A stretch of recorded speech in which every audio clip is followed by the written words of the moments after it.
Então, primeiramente, eu gostaria de agradecer a todos vocês, tá certo? Agradecer novamente ao professor Anderson aí, do Instituto Seven. É um grande prazer poder participar, tá certo? Desde o momento que entramos em contato, foi sempre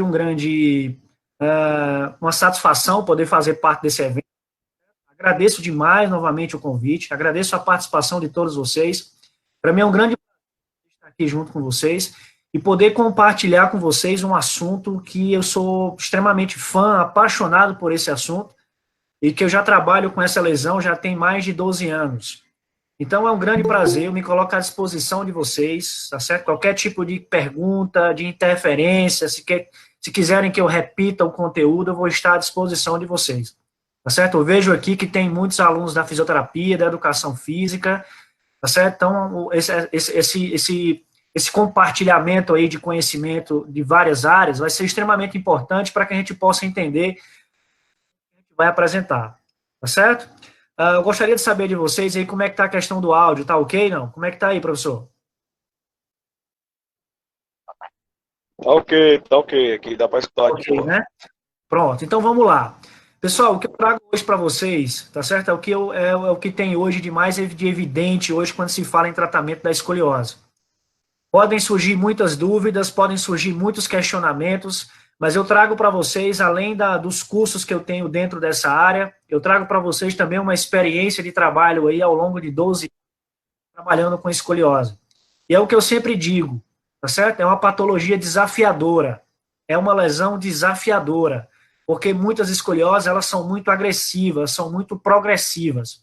E nós, profissionais da reabilitação, fisioterapeutas, educadores físicos, né, psicólogos muitas vezes, nutricionistas muitas vezes, é que vamos estar à frente dessa patologia, tá certo? Ainda precisamos de uma conscientização por parte de muitos profissionais em relação aos tratamentos, em relação às intervenções baseadas em evidência científica, que é o que eu trago hoje para vocês. Eu gostaria imensamente aqui de já deixar o meu contato para vocês, o meu Instagram, tá certo? É sempre um prazer poder conversar com os seguidores, perguntas, dúvidas, tá certo? Sobre o tema que vai ser repassado. Então, assim, é um tema extremamente relevante, é um tema que consegue abordar diversas especialidades, não é só área médica, tá certo?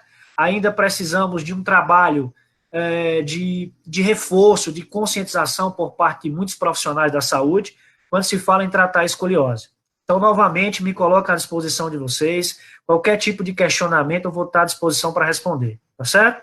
Eu gostaria de contar para vocês um pouco da minha trajetória sobre a escoliose, certo? Eu me formei em 2007, né, 2007, em Fortaleza, e desde que me formei, eu abri o meu consultório, né? E assim que eu abri meu consultório em 2008, em janeiro de 2008, foi quando eu comecei a ter contato com a escoliose, porque meu primeiro paciente foi um paciente com escoliose. E aquela coisa, né, na faculdade, quem faz fisioterapia aí sabe que você vê assunto de escoliose na faculdade é uma coisa muito difícil, né? É um assunto realmente que é passado assim de forma muito rápida. E não foi diferente para mim, né? Em 2004 para 2005, quando eu fiz minha disciplina de traumato-ortopedia, eu lembro bem que o professor passou rapidamente sobre essa patologia. E aí nós nos formamos, né? Vamos para o mercado de trabalho, e aí no mercado de trabalho a gente muitas vezes não tem como tirar dúvida, né? A gente tem que dar a cara a bater. E o meu primeiro paciente, ele foi um paciente com escoliose. Eu lembro bem que a mãe dessa paciente, ela falou assim para mim: esse tratamento que você está fazendo, esse negócio de RPG aí, né? Porque eu trabalhava só com RPG, que é a reeducação postural global. Realmente funciona? Realmente vai ajudar na escoliose da minha filha? E naquela hora, por algum momento, eu não sabia o que responder. Porque além de ter muitas dúvidas sobre a patologia, aquilo me trazia assim uma certa insegurança para poder trabalhar com a escoliose. Uma certa desconfiança por parte do paciente e por parte principalmente dos médicos que não encaminhavam para a fisioterapia por achar que a fisioterapia não ia dar resultado específico. Então, assim, esse meu primeiro contato com esse paciente me fez estudar um pouco mais, me fez ir atrás de outros cursos.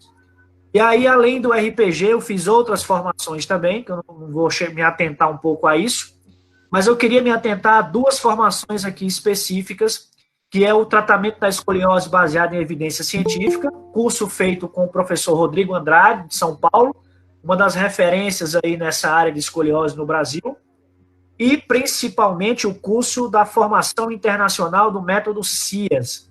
CIAS é uma sigla que significa Exercícios Científicos no Tratamento da Escoliose, um curso pelo Instituto Isico da Itália.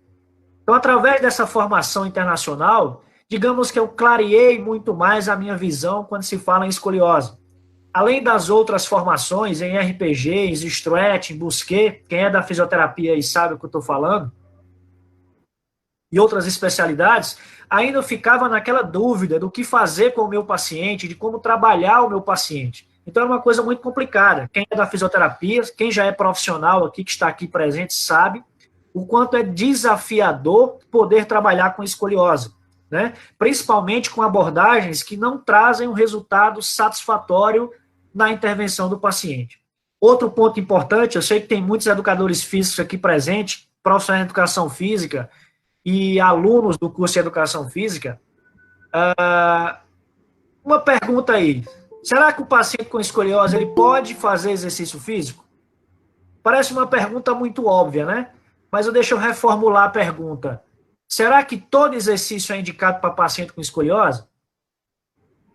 Eu digo a vocês o seguinte, nós fisioterapeutas que somos responsáveis por 97% do tratamento das escolioses, nós temos que ter como parceiros os profissionais de educação física, nós temos que ter como parceiros os psicólogos, nós temos que ter como parceiros nutricionistas, nós temos que ter como parceiros os médicos também. Tratamento de escoliose é uma equipe multiprofissional. Ninguém trabalha escoliose sozinho. Mas ainda nos dias atuais, com todas as informações que nós temos, com todas as referências que nós temos, ainda nos deparamos com tratamentos onerosos, tratamentos arcaicos, tratamentos ultrapassados quando se fala em escoliose.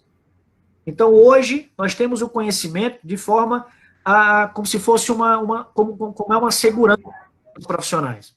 Tá certo? Pessoal, tudo bem até aqui, não?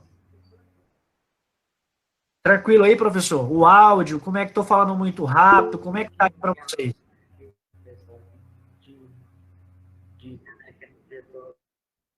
Tudo bem, não?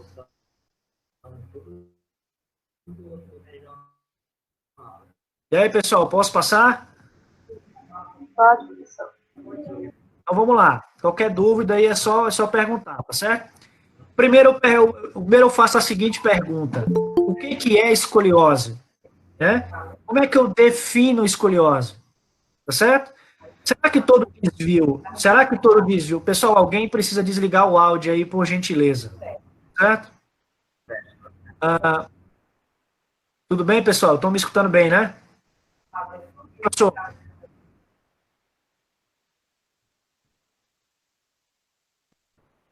Então, pessoal, alguém fala comigo no áudio aí, só para saber se está tudo ok. Tá ok, professor, pode continuar. Então, vamos lá. Primeiro, eu quero falar para vocês qual é a definição de escoliose. Parece uma definição muito óbvia, né? Parece algo muito óbvio definir escoliose. Mas aí eu pergunto para vocês, todo desvio na coluna é escoliose? Quando se avalia anatomicamente a coluna, quando a gente observa a coluna numa visão frontal, numa visão de frente, nós vamos observar aquele alinhamento dos corpos vertebrais, né? Já quando a gente observa a coluna em perfil, nós observamos aquelas famosas curvas fisiológicas da coluna. As curvas primárias, que nós chamamos de cifoses, e as curvas secundárias, que nós chamamos de lordoses. Cifoses são curvas que apresentam convexidade posterior. Lordoses são curvas que apresentam convexidade anterior. Percebam, ao longo da coluna vertebral, ao longo de todo esse empilhamento de vértebras, nós temos curvaturas, uma para dentro, uma para fora, uma para dentro e uma para fora, que são as curvas lordoses e as curvas cifóticas, né? Isso do ponto de vista fisiológico. Mas no caso da escoliose, quando você observa uma coluna de frente, uma coluna no plano frontal, por exemplo, você vai observar um desvio desse alinhamento da coluna, um desvio dos corpos vertebrais. Aí a questão é, todo desvio é considerado escoliose? É óbvio que não. Eu não posso considerar que todo desvio na coluna seja definido como escoliose. É muito comum recebermos aqui no consultório, na clínica escola, ao qual sou coordenador da clínica, na faculdade, por exemplo, e nos cursos que eu ministro ao longo aí do país, aí, pacientes com encaminhamentos errados quando se fala em escoliose. Todo desvio não é considerado escoliose. Para ser considerada escoliose, de acordo com as diretrizes da Sociedade Internacional de Reabilitação e Ortopedia, que é a SOSORT, eu vou já comentar sobre ela, escoliose é definida como um desvio lateral da coluna, onde está presente 10 ou mais graus de angulação. Então, para ser considerada escoliose, o desvio da coluna, ele deve apresentar uma angulação da curva em torno de 10 graus ou mais. Tudo bem, pessoal, até aqui não? Tudo bem, pessoal, ou não? Não. Tudo certo. Tudo certo, né? Então, para ser considerada escoliose, é o primeiro ponto. Nós devemos, inicialmente, definir em relação aos graus. Por que, William? Por que, professor, só é considerada escoliose a partir de 10 graus? Porque o desvio escoliótico, ele é tridimensional. Escoliose é definida como uma lesão tridimensional da coluna. Ela vai afetar a nossa coluna nos 3 planos de movimento. No plano frontal ou coronal, nós vamos ter uma inclinação lateral. No plano horizontal, nós vamos ter uma rotação oposta à concavidade. No plano horizontal, nós vamos ter uma rotação, no caso, como eu falei. No plano sagital, nós vamos ter um aumento ou uma diminuição daquela curva fisiológica. Então, vou voltar ao slide anterior. Por que escoliose só é definida como uma angulação que apresenta 10 graus ou mais de curvatura? Porque a partir de 10 graus, nós vamos ter a tridimensionalidade da curva escoliótica. Nós vamos alterar os 3 planos de movimento. Abaixo de 10 graus, nós não temos a tridimensionalidade. Bidimensionalidade, ou só uma direção, no caso, unidirecional, não podemos considerar como escoliose. E isso é um ponto extremamente importante, porque é muito comum o aparecimento de pessoas no consultório por encaminhamento médico de pacientes que apresentam curvas inferiores a 10 graus e são diagnosticadas com escoliose. Mas aí a questão é, professor, o paciente tem 8 graus, 7 graus, 7 e 8 graus, não é para começar já um tratamento porque não é escoliose? Não estou dizendo isso, eu estou falando inicialmente a definição da patologia. Em relação a tratamento, eu vou discutir isso nos próximos slides. Tá certo? Tudo bem, pessoal? Tranquilo? Tranquilo. Tranquilo. Então vamos lá. E aí eu pergunto uma coisa para vocês. Como é que está o conhecimento de vocês aí sobre escoliose?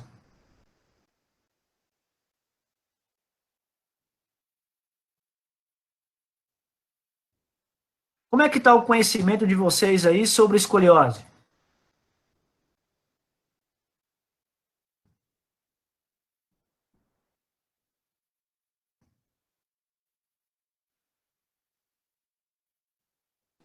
Na prática, nenhum. Como é que está o conhecimento da faculdade? Como é que está aí o conhecimento de vocês a respeito dessa patologia aí que é tão desafiadora para nós fisioterapeutas?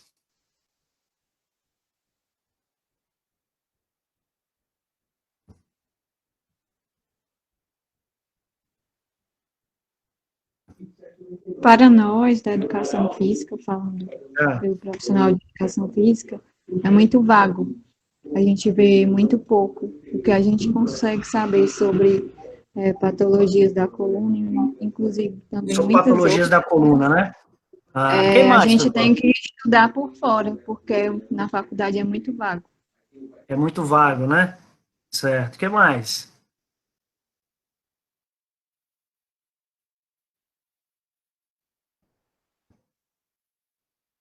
Estão conseguindo ver os slides, não? Estão conseguindo ver os slides? Eu fui tentar mexer aqui. Sim, estamos. Sim, tudo bem. Então, pessoal, o que acontece com vocês não foi diferente comigo há anos atrás. Ainda hoje nos deparamos, tá certo, na faculdade, com muitas vezes algumas lesões aí que que deixam a desejar. A educação física, por exemplo, tem um papel fundamental para pacientes com escoliose. É muito comum aqui, pessoal, eu encaminhar pacientes meus do consultório. Alguém precisa desligar o áudio. É muito comum eu encaminhar pacientes aqui do consultório para a próxima reeducação física. É muito comum. Então, essa interação multiprofissional, ela deve se fazer presente. Algo muito comum na faculdade de fisioterapia, por exemplo, é o aluno muitas vezes sair da sua formação sem ter visto a escoliose na formação, sem ter tratado o paciente com escoliose. E aí, quando você vai para o mercado de trabalho, ele é cruel, né? Joga um paciente na tua mão e você, como profissional ali que está à frente daquele negócio, vai ter que se virar frente àquilo ali. Hoje, na faculdade, eu estou organizando um projeto, ia organizar um projeto esse semestre na faculdade, sobre um projeto voltado para a comunidade mais carente, onde eu iria fazer um levantamento de escoliose aqui na região para poder atender esses pacientes de graça, junto como fosse um projeto de extensão da faculdade. Tá certo? Então, assim, é muito importante a relação interprofissional quando se fala em tratamento da escoliose. E eu comparo esse conhecimento como um iceberg. 5%, tá aí o pessoal da fisioterapia que não vai deixar eu mentir. 5% que a gente vê na faculdade, 95% do que ainda tem para se ver. 5% é isso, né? Os colegas aí, fisioterapeutas e estudantes, podem me comprovar. Fortalece a convexidade e alonga a concavidade. É ou não, pessoal? É assim ou não? Eu não estou conseguindo ver os slides. Eu estou conseguindo ver os slides. Você está olhando, você está pelo celular ou pelo computador? Às vezes demora um pouquinho pelo celular. Todo mundo? Oi? Vocês estão conseguindo visualizar aí, não? Não estou. Eu acho que estou pelo computador. Não estou conseguindo ver. Não entendi, como é? Não estou conseguindo ver os slides. Aqui tá ok, professor. Não tá Aí aparecendo. tá ok? Não. Então, pessoal, deixa eu comentar o slide com vocês. Tá certo? Pelo computador também não, professor. Tá dando certo, não? Pra mim também não tá aparecendo, não. Pelo computador não está aparecendo no slide, não. Espera aí só um instante. Deixa eu ver aqui.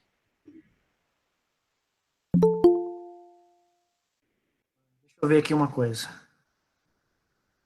Deixa eu ver aqui uma coisa.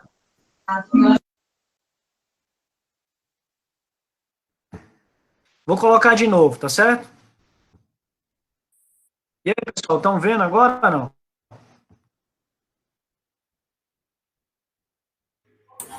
Sim. Agora tá aparecendo. Sim. Sim. Sim. Agora sim? Então vamos lá, ó. Então vamos lá. Peço só que, por gentileza, vocês desliguem o áudio de vocês. Qualquer pergunta aí, vocês ativam o áudio e fazem para mim, tá certo? Olha aí o que a gente tem que saber sobre escoliose. Veja aí que responsabilidade nós temos, nós fisioterapeutas, e vocês também como educadores físicos, nós temos aí frente a uma patologia tão desafiadora. Esses 5% que a gente aprende aí, de fortalece um e alonga outro, tá ultrapassado. Claro que isso não é errado, mas não é só isso. Eu tenho que saber de tudo isso aqui, ó, que está abaixo dessa linha da água aí, os 95%. Eu tenho que saber a definição, eu tenho que saber o tipo, eu tenho que saber as formas de apresentação, eu tenho que saber interpretar uma radiografia, eu tenho que saber o que é o índice de maturidade esquelética, que é o RICER, eu tenho que saber medir a angulação de Cobb, que eu vou comentar sobre ela aqui, eu tenho que saber o que é medir rotação vertebral, eu tenho que saber o que é uma curva primária e secundária, eu tenho que saber o que é uma escoliose equilibrada e desequilibrada, Eu tenho que saber o que é uma vértebra terminal e apical, eu tenho que identificar fatores de progressão dessa curva, eu tenho que identificar a idade óssea do paciente, eu tenho que identificar período menstrual, no caso da menina, que interfere também na progressão da curva, eu vou comentar isso daqui a pouco. Eu tenho que saber os tratamentos e tenho que saber qual tipo de escoliose tem indicação de cirurgia. Então vejam que é uma patologia que não dá para se tratar com apenas uma informação de fortalecer um e alongar outro. Seria muito fácil se fosse desse jeito. Por isso que eu comecei a nossa apresentação falando sobre o desafio de trabalhar com escoliose. E esse desafio ele deve se fazer presente através de uma equipe multiprofissional. Fisioterapeuta, educador físico, psicólogo, nutricionista em alguns casos, tá certo? Médico ortopedista, porque o médico clínico, muitas vezes, ele não sabe fazer um diagnóstico correto, ele já encaminha para o especialista, e através dessa aula de hoje, que eu vou trazer aqui para vocês, garanto que vocês sairão pensando diferente a respeito dessa patologia desafiadora, tá certo? Existem muitas verdades e muitos mitos sobre a escoliose. Primeiro, o maior mito de todos, escoliose é causado por postura. Isso é mito. Tá certo? Eu não posso dizer que a pessoa que senta errado, eu não posso dizer que a pessoa que senta de todo jeito, ela vai desenvolver escoliose. Não apresenta respaldo científico isso.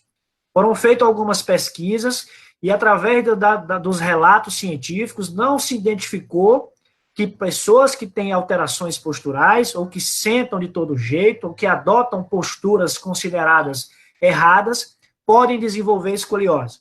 Outro mito muito grande que eu escutei ao longo da minha formação em osteopatia. Quando eu fiz a minha formação em osteopatia, né, os meus 2 anos de osteopatia fora da faculdade, um professor chegou dizendo que a escoliose poderia ser causada pelo fígado. Eu estava vendo o módulo de visceral. Você, como estudante, quando recebe uma informação dessa, você aceita, né? Por que o fígado vai gerar uma escoliose? Né? É meio estranho isso. Então, isso é um mito muito grande. Outro mito que tem muito em relação à escoliose. Escoliose pode ser formada por uma disfunção temporomandibular. Não existe isso. Certo? Também não tem respaldo científico em relação à escoliose ser causada por uma disfunção temporomandibular. Uma verdade, a escoliose pode ser causada por uma discrepância de membros inferiores. Verdade, a pessoa que apresenta um comprimento de um membro menor do que o outro, ela pode sim desenvolver uma escoliose que nós chamamos compensatória, uma escoliose que nós chamamos secundária à discrepância dos membros, tá certo? Isso é uma verdade. Outra verdade, escoliose, a maioria das escolioses é de origem idiopática, verdadeiro. 80% das escolioses não apresentam uma causa que justifique o seu aparecimento. É um dos grandes desafios hoje da ciência comprovar a origem da escoliose. Tá certo? Outro mito que acontece muito em relação à escoliose. Paciente com escoliose não pode fazer atividade física. Mito. Isso é uma das maiores mentiras que eu escuto. Ainda hoje eu vejo pacientes encaminhados pelos médicos, restringindo da prática de atividade física. O paciente com escoliose, ele deve fazer atividade física. Não existem ressalvas em relação ao exercício físico prescrito para pacientes com escoliose. Para vocês terem uma ideia, pessoal, o pessoal da educação física aqui, eu tenho pacientes que fazem musculação. Tá certo? Agora, tem umas restrições.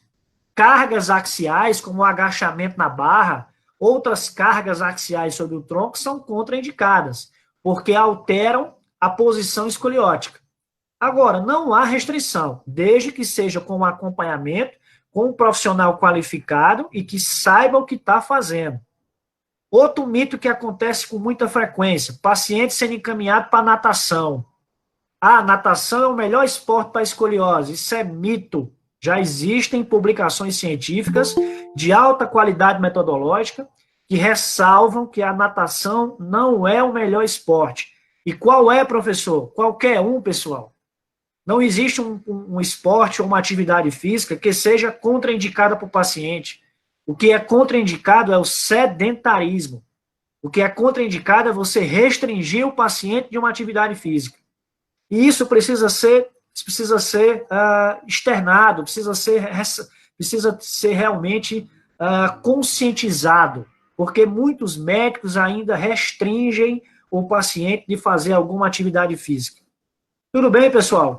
Qual é a opinião de vocês em relação a isso? Já pegaram algum caso assim parecido em que foi contraindicado o uso da atividade física? O pessoal da educação física, por exemplo? E aí?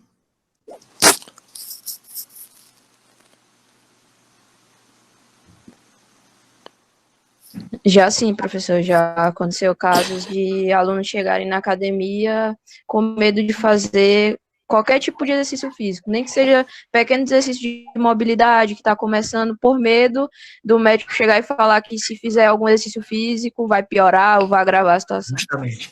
Olha que interessante. Eu fico impressionado como muitas vezes o que o médico muitas vezes orienta, não estou dizendo que eu sou contra, longe disso. Tenho muitos amigos médicos aí, tenho uma parceria muito bacana com vários médicos aqui no Juazeiro, no Cariri, mas ainda nos deparamos ainda com restrições de atividades, restrições de exercícios de forma errada por parte dos profissionais. E aí é aquela coisa, você tem que estar seguro daquilo que você está fazendo. É muito difícil, não sei para vocês, contrariar uma decisão médica. Parece que quando o médico ele fala ali, o paciente ele diz amém e vamos embora. Vai ser do jeito que o médico está dizendo. Você tem que ter uma segurança muito grande, um conhecimento acerca daquela patologia, para mostrar por A mais B mais C mais D ou até o alfabeto inteiro, que o que você está fazendo não vai prejudicar o paciente.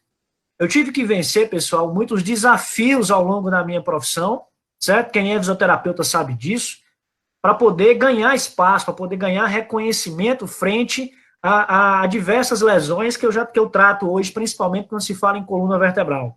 Porque ainda nos deparamos com uma sociedade que, infelizmente, que se automedica, que muitas vezes não valorizam as outras profissões. E é nessas horas que a gente tem que mostrar segurança, é nessas horas que a gente tem que mostrar que nós sim somos importantes dentro da área da saúde, nós sim somos fundamentais frente a diversas lesões. Eu vou trazer um dado para vocês da SOSORT, que é a Associação Internacional de Pesquisa sobre Escoliose. 97% das escolioses, elas apresentam tratamento conservador. O que é tratamento conservador? É um tratamento que requer fisioterapia, que requer atividade física e prescrição de colete ortopédico quando necessário. 3% das escolioses, elas apresentam indicação de cirurgia. 3% das escolioses. É um número muito baixo. É um número muito pequeno para 97% das escolioses ainda serem tratadas de forma arcaica, como a gente ainda nos depara nos dias de hoje. Então, o que vocês passam, eu já passei também, ainda hoje passo.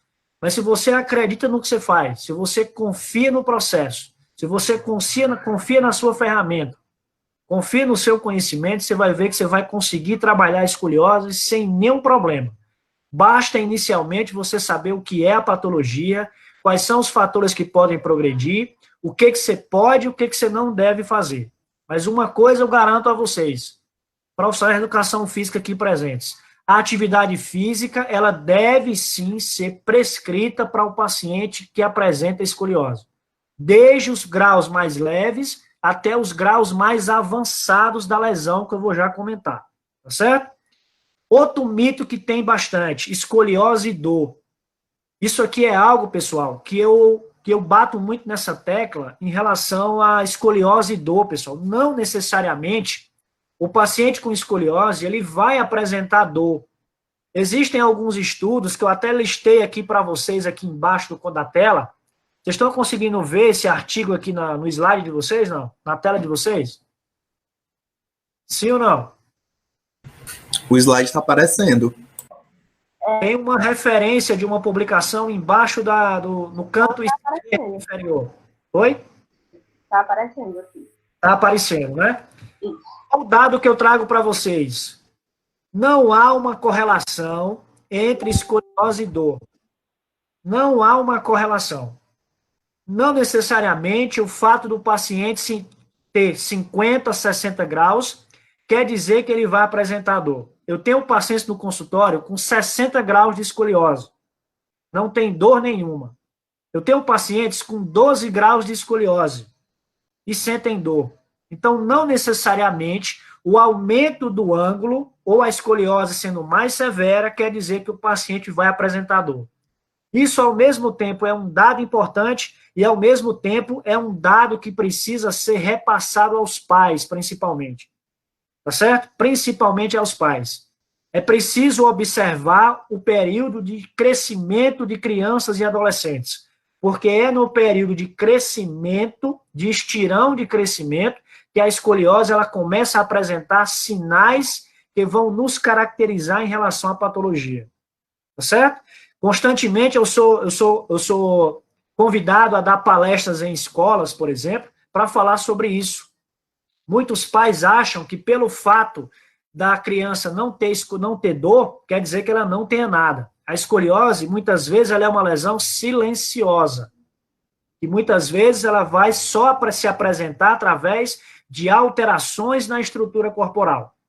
Certo? É preciso, pessoal, apagar uma borracha, apagar certas coisas, certos mitos, certas restrições que ainda nos deparamos com essa patologia.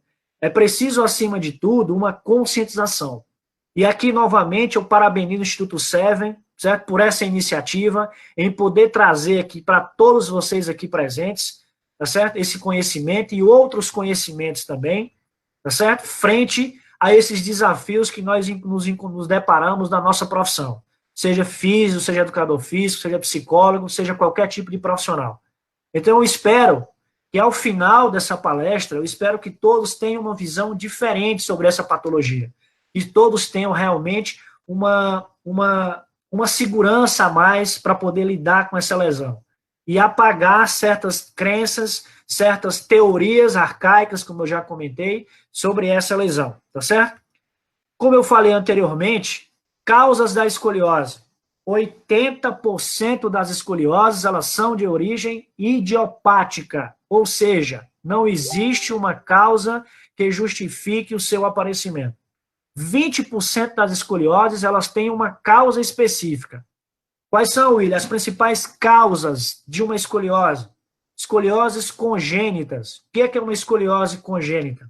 É aquela em que a criança ela já nasce com um desvio. Nesse caso, é um defeito na formação do corpo vertebral. Em vez de formar o corpo vertebral bonitinho ali, como a gente está acostumado a fazer, nós temos apenas a metade do corpo vertebral que é formada. Então, é uma alteração na formação óssea, por defeito na formação da placa epifisária do corpo vertebral. É o que nós chamamos de hemivértebra.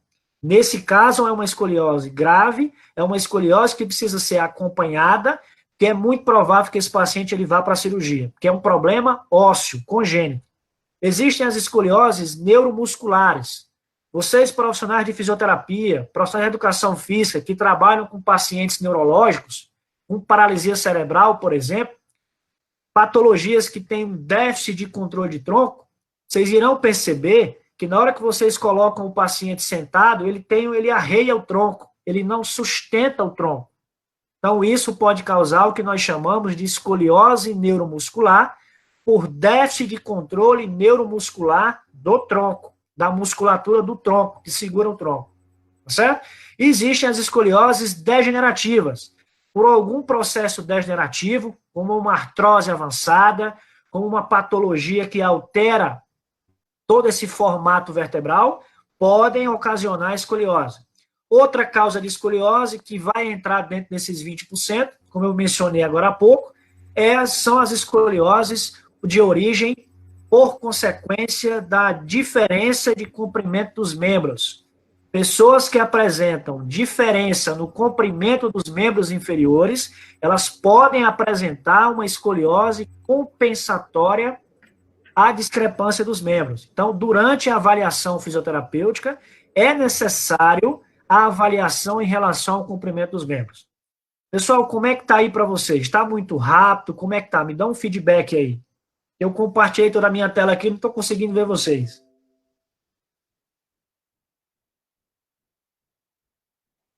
Como é que tá aí, professor? Tudo bem, não?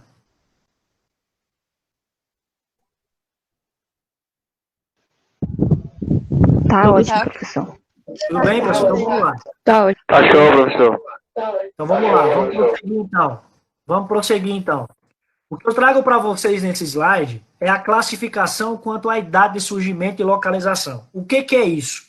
Quando você observa esse gráfico aqui, ó, vocês conseguem observar uma parte rosa e uma parte verde.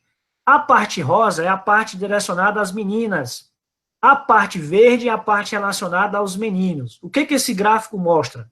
Os períodos em que cada sexo, feminino ou masculino, vão apresentar o que nós chamamos de estirão de crescimento. A escoliose ela é classificada de acordo com a idade de surgimento em 4 subclassificações. Escoliose congênita, que aparece numa idade entre 0 e 4 anos. Escoliose infantil, que aparece numa idade entre 4 a 8 anos. A escoliose do adolescente, também chamada de escoliose idiopática do adolescente, que é aquela escoliose que aparece numa idade entre 9 e 14 anos de idade, e a escoliose do adulto, que aparece acima dos 18 anos. Então, essa é a classificação de acordo com a idade de aparecimento. É extremamente importante que nós, profissionais fisioterapeutas, principalmente, saibamos o momento no qual essa escoliose começou a apresentar sinais. Porque o principal fator de progressão da escoliose é o crescimento. E não tem como você cessar o crescimento. Crescimento faz parte do desenvolvimento natural do ser humano. Existem períodos que são mais presentes esses estirões de crescimento, que aí precisa ser observado. Outra classificação em relação à escoliose é quanto à gravidade. Essa classificação quanto à gravidade, ela foi proposta também pela SOSORT no último guideline agora de 2016. Ela fez 2018, perdão, em que ela atualizou a classificação em relação à gravidade da curva. Certo? Então, a classificação quanto à gravidade é de acordo com a mensuração do ângulo de Kolbe, ou Kolbe, como queiram chamar. Escolioses, desvios entre 0 e 10 graus, não é considerado escoliose. Desvios entre 10 e 20 graus, nós temos a classificação de uma escoliose leve. Desvios entre 20 e 40 graus, nós temos uma classificação de uma escoliose moderada. Desvios entre 40 e 50 graus, escolioses graves. E acima de 50, escolioses muito graves. Então, essa é a classificação mais atual que nós temos aí, de acordo com a Sociedade Internacional de Ortopedia e Reabilitação de Escoliose, que é a SOSORT. E a classificação quanto à localização está relacionado à presença da vértebra apical, que eu vou já comentar sobre ela aqui. Vértebra apical é aquela vértebra que é mais inclinada e menos rodada dentro da curva escoliótica, que é o que eu vou mensurar daqui a pouco. Aqui eu trago para vocês alguns sinais característicos de escoliose. Vocês, profissionais de educação física, que lidam com o ambiente escolar, que lidam muitas vezes com aquela atividade física dentro da escola, é de fundamental importância que vocês saibam identificar os sinais clássicos de uma escoliose. Existem aí sinais característicos, como, por exemplo, uma cintura que é mais afunilada do que a outra, uma escápula que é mais saliente do que a outra, um gradil costal aí que é mais alto do que o outro, tá certo? Uma cintura pélvica e uma crista ilíaca que está mais alta do que a outra. Esses são alguns sinais que durante a sua avaliação postural, durante a sua inspeção da criança, do adolescente, certo? Seja de um adulto também, vocês vão começar a identificar, tá certo? Então, esses são os sinais mais característicos, tá certo?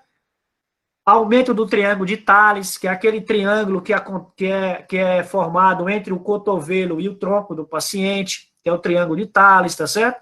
Cuidados em relação à questão dessas costelas flutuantes aqui em relação ao tronco, anteriormente, elas podem estar mostrando em relação à presença desse desvio escoliótico. Então, é interessante que você saiba identificar, para que você comece a ter critérios, comece a ter informações suficientes para poder identificar a escoliose no seu aluno ou no seu paciente.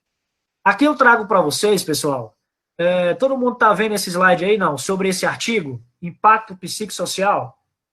Sim. Não. Sim. Sim.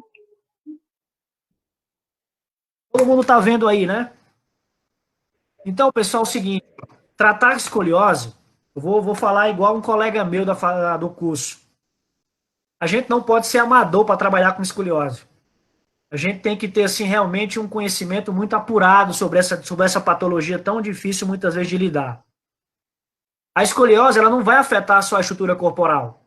A escoliose, ela também vai afetar a estrutura psicossocial, a estrutura mental. Eu tenho pacientes, pessoal, que não vão à praia. Eu tenho pacientes que não cortam o cabelo, deixam o cabelo lá na cintura. Eu tenho pacientes que não botam um biquíni. Eu tenho pacientes que têm vergonha do próprio corpo.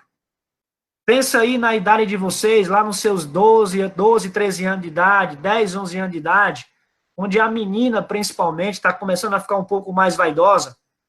Pensa aí os impactos sociais que uma pessoa que tem um desvio grande na coluna não chega a causar na imagem corporal da pessoa. Então, é extremamente importante que você tenha como parceiros os psicólogos. Alguns pacientes meus eu já encaminhei para o psicólogo. Pacientes que, em pleno calorzão aqui do Cariri, andam de manga comprida, em pleno meio-dia aqui. Já pensou? Que tem vergonha, porque acham que as pessoas estão olhando para... É o que eu falo para vocês. Trabalhar com essa patologia envolve uma equipe multiprofissional. Não é tratamento médico. Não é só o médico. O médico ele só faz o encaminhamento e a prescrição do colete ortopédico.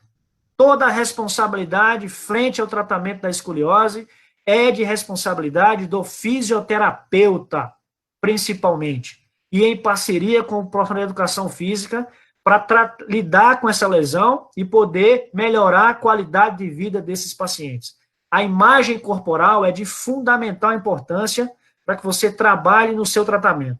Ficou entendido isso, pessoal? Sim ou não? Sim, ficou bem entendido, professor. Alguém quer fazer alguma pergunta até então? Já começa o segundo round, o Charles Rose quietinho, chutando. Tentando surpreender aí o criativo Bryce Mitchell. O Tijó foi pra queda do Bryce Mitchell, caiu na guilhotina do Charles Rose. Pessoal, alguém precisa desligar o áudio aí, por favor. Alguém quer fazer alguma pergunta aí? Professor, tudo bem aí, não?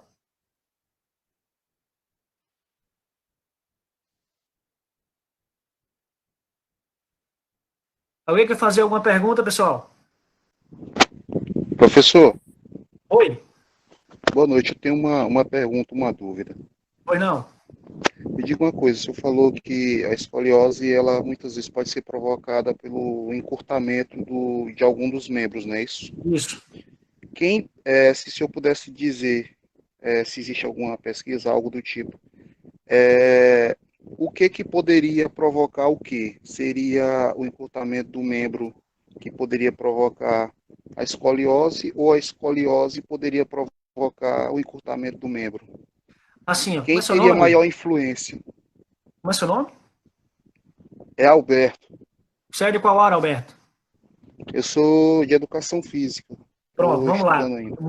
Muito pertinente a sua pergunta. A questão é a seguinte, ó. Quando a causa ela vem da escoliose, geralmente ela pode causar o que nós chamamos de uma falsa perna curta. Tá certo? Agora, quando a alteração ela vem no membro inferior, ela pode ser decorrência de algumas patologias. Como, por exemplo, pacientes com epifisiólise, que é o escorregamento da epífise do colo femoral, podem encurtar o membro. Pacientes que apresentam uma patologia chamada de Leckauf-Peters, que é uma necrose avascular da cabeça femoral. Pacientes que apresentam luxação congênita de quadril, crianças principalmente, podem apresentar encurtamento do membro. Pacientes que sofreram fratura no membro inferior, em que essa fratura foi um pouco mais complexa, em que essa fratura foi fragmentada, foi estilhaçada, foi cominutiva, e aí teve que ser submetido a uma cirurgia e após o procedimento cirúrgico, após a fase de consolidação, evoluiu com um membro mais curto. Pode acontecer. Patologias congênitas, por exemplo, como o fêmur curto congênito. Então, são alguns exemplos que podem acarretar um membro mais curto no paciente. O interessante é você, durante a avaliação, que os profissionais eles saibam identificar o que realmente está causando o encurtamento. Existem algumas medidas que podem serem feitas para que você suponha que essa perna está mais curta. Por exemplo, você pode pegar uma fita métrica e medir da espinha ilíaca anterosuperior até o maléolo medial. E você mede o comprimento do membro. Diferenças aí, de acordo com a literatura ortopédica, diferenças de 1,2, 1,4 centímetros, para a medicina ortopédica é considerado normal, entre aspas, né? Para nós, profissionais da reabilitação, que lidamos com o movimento, não só nós, como vocês, educadores físicos, nós sabemos que encurtamentos podem causar alterações específicas. Por exemplo, foi publicado um artigo recentemente na Revista Britânica de Medicina do Esporte, relatando que discrepâncias de pelo menos 1 centímetro é fator de risco para o desenvolvimento de artrose na perna mais curta. Então, para nós é diferente. Nós temos que ver o nosso paciente pelo movimento. Nós somos profissionais, fisioterapeutas, educadores físicos, que trabalhamos diretamente com o movimento. E um exame, depois que você identifica que esse membro está mais curto, o próximo passo é você, fisioterapeuta, pode fazer isso, diga-se de passagem, a solicitação de um exame chamado de escanometria, que é uma radiografia, 3 radiografias do membro inferior, que vem num filme só, radiografia do quadril, do joelho e do tornozelo, que vem medindo em centímetros a diferença de um comprimento do membro em relação ao outro. Se a diferença for em relação ao comprimento ósseo, certo? O tratamento que vai ser, ou vai ser cirúrgico, em que o médico vai adotar medidas aí de fixadores externos, como o Ilisarvo, por exemplo, para alongar o osso, ou tá certo? Tratamento conservador, que é o mais comum, com a indicação de palmilhas ou aumento do calçado, para tentar equilibrar o comprimento do membro. Tudo bem aí, Alberto, ou não? Respondi a sua pergunta ou não? Perfeito, professor. Obrigadão. Beleza? Então vamos passar, pessoal. Como é que é o tratamento da escoliose hoje no Brasil? Estão vendo o slide aí, não? Estão vendo esse slide? Beleza. Sim. Olha lá. Vamos a uma situação hipotética agora. Tem uma família... A gente está com 2. Então, precisa você de pé. Precisa desligar o áudio aí, pessoal. Você tem uma família que tem escoliose. Qual profissional que vocês acham que ela vai procurar? Primeiro, um chocolate para quem acertar. Estou brincando. O que vocês acham que ela vai procurar primeiro? O médico. O médico, né, cara? E aí eu digo uma coisa para vocês. Nós, fisioterapeutas, principalmente, somos profissionais autônomos. Podemos, sim, sermos indicados de primeira escolha. Não necessariamente o médico precisa passar no médico. Claro que se você tiver uma relação muito profissional, está ótimo. Vocês, profissionais de educação física, que lidam no dia a dia com crianças e adolescentes na educação física escolar, vocês são profissionais que muitas vezes são essenciais na identificação da escoliose. Muitos educadores físicos são meus parceiros. Meu trabalho de mestrado, por exemplo, foi dentro do ambiente escolar. Meu mestrado em educação. Foi dentro do ambiente escolar, parceria com professores e profissionais de educação física, na identificação de desvios escolióticos dentro do ambiente escolar. A escola é onde você pode encontrar o maior número possível de escolioses por metro quadrado. Que é dentro da escola que crianças e adolescentes passam a maioria do dia. Então, se você fizer um levantamento na escola que vocês trabalham, por exemplo, certo? A escola dos filhos aqui de alguém, vocês vão perceber o quanto a escoliose vocês vão encontrar. E a identificação precoce da escoliose é de fundamental importância. Quando o médico recebe, ele pede logo uma radiografia. E eu fico, desculpa a palavra, pé da vida, quando eu vejo que o médico mandou esperar para ver o que acontece. Eu já peguei pacientes, pessoal, com escoliose de 10 graus, em que o médico pediu para esperar, e após 6 meses foi para 25. Eu já peguei pacientes, pessoal, com escoliose de 20 graus, que em 6 meses foi para 50. A velocidade de crescimento da escoliose, ela precisa ser monitorada. Outro que acontece, indicar natação para o paciente. Ah, mas não pode fazer? Pode, não estou dizendo que não deve fazer. Estou dizendo que não é o ideal. Certo? Não é o melhor exercício, como é dito por médicos. Existe um estudo publicado no Instituto Isico da Itália, que é o maior instituto mundial de tratamento da escoliose, relatando que a natação ela não vai trazer grandes benefícios para paciente com escoliose. Porque quando você está nadando, me corrija aí o pessoal da educação física se eu estiver errado, você tem menos peso corporal dentro da piscina, não tem? Sim ou não? A natação, professor, ela tem baixo impacto, né? Eu acho que é a primeira coisa que a gente tem que pensar. Perfeito. Baixo impacto. Mas como é que eu posso tratar uma curva escoliótica que foi feita para receber impacto, que é uma das nossas funções da coluna, com exercícios de baixo impacto? Então, é isso que o artigo preconizou. Não é que seja errado fazer, não estou dizendo isso. Eu estou dizendo que da forma que é prescrita, tá certo? A natação deve ser repensada de acordo com os estudos. O paciente ele pode sim fazer natação, mas eu dizer que a natação ela vai contribuir para a redução do desvio escoliótico, eu não posso dizer isso, porque os estudos relatam que não. Repetindo, o paciente ele pode fazer natação, porém, tá certo? Existem umas ressalvas aí em relação ao exercício. Coluna, escoliose, o paciente ele passa mais tempo fora da piscina do que dentro da piscina.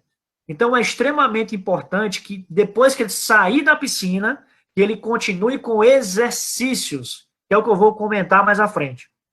Tudo bem, pessoal, ou não? Ficou entendido isso ou não? Sim ou não? Ok, sim, por pouco. Rapaz, esses médicos aí tem um monte que vai ter que passar por uma reciclagem, viu, professor? Porque o negócio aí tá Muitos, sério. cara. Eu fico assim impressionado. Eu fico impressionado com todas as informações que nós temos hoje, com tudo de científico que nós temos hoje, e ainda a gente se depara com tratamentos, cara, que onerosos, tratamentos horríveis, cara. Impressionante. Eu tive recentemente em Aracaju, ano passado, dando uma aula em Aracaju, numa pós-graduação lá, e eu tive contato com o presidente da sociedade lá, da Abrafito, né, que é a Associação de Fisioterapeutas Especialistas em Ortopedia. Todo evento da SBOT, que é a Sociedade Brasileira de Ortopedia, a Abrafito está dentro. Ou seja, todo evento de medicina ortopédica, a fisioterapia está presente.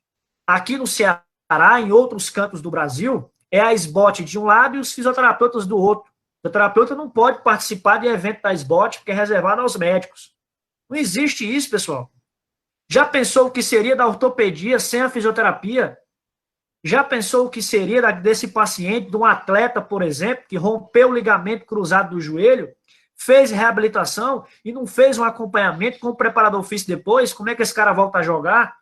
Então, é uma parceria que deve acontecer, e não um afastamento, certo? É preciso, sim, uma reciclagem, é preciso uma humildade inicialmente para poder receber uma informação e poder extrair o melhor dessa informação. É isso que eu penso em relação a diversas outras condições, mas o tema é escoliose. Outra coisa interessante é que eles só acham que a gente só sabe fazer RPG e pilates, né? Aí eu digo para vocês que me desculpem aí os professores do curso de RPG que eu fiz, e me desculpem aí os professores do curso de pilates, que eu também tenho formação em pilates, mas até hoje, eu não vi uma publicação que referencia o tratamento de RPG e escoliose como nível A de evidência para a escoliose. Até hoje eu não vi. Se alguém tiver, por gentileza, me envie. Eu quero que dê certo. Eu quero que... William, mas você não faz RPG? Faço. Você não faz pilates? Faço. Só que eu faço com adaptações. Eu fiz o RPG escoliose e fiz outras formações, como fiz o pilates também, os stretching, Mas até hoje, essas especialidades da fisioterapia, certo? Não apresentam resultados científicos satisfatórios. Vou comentar. Oi. É uma pergunta. Oi, E não. para você falou da natação, do RPG, mas qual é a melhor atividade ou exercício a melhor para tratar a escoliose? Eu não tenho uma melhor. Exercício. Como é seu nome? Juliana. Juliana? Isso. É isso? Juliana, qualquer atividade física. Não existe essa A ou B ou C que seja mais indicada ou menos indicada. O que é contraindicado é o paciente ele não fazer atividade física. Ele ficar em casa, ele ser sedentário. Agora, por exemplo, paciente a gente pode até dar outra palestra para vocês falando sobre escoliose e musculação. E já tem artigos, viu? Se você colocar na revista Spine, que é uma das revistas mais conceituadas sobre coluna, coloca lá escoliose e musculação, vai sair artigo sobre escoliose e musculação. Agora, tem restrições. Agachamento com barra pode fazer? Não, porque você vai achatar a coluna. Compressão. Exercícios que comprimem a coluna com barra, com peso, são contraindicados para pacientes. O objetivo da musculação com pacientes com escoliose é reforço muscular. Professor, Oi. E a respeito do agachamento frontal? Você falou que o agachamento com a barra seria... Amigo, descreva para mim o agachamento frontal, porque assim, eu não sou educador físico, eu acabo voando aqui.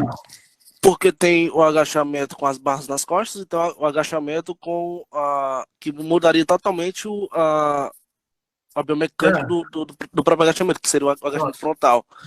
Beleza. Então, muito se fala que o agachamento com peso frontal, no caso, seria um dos tipos de agachamentos para se evitar ou agravar problemas estruturais, no caso como a escoliose ou qualquer outro desvio postural. Pronto, perfeito. Sabe o que eu faço hoje, amigo? Toda vida que eu encaminho um paciente para escoliose ou para tratar musculação, eu converso com o educador físico, sabe?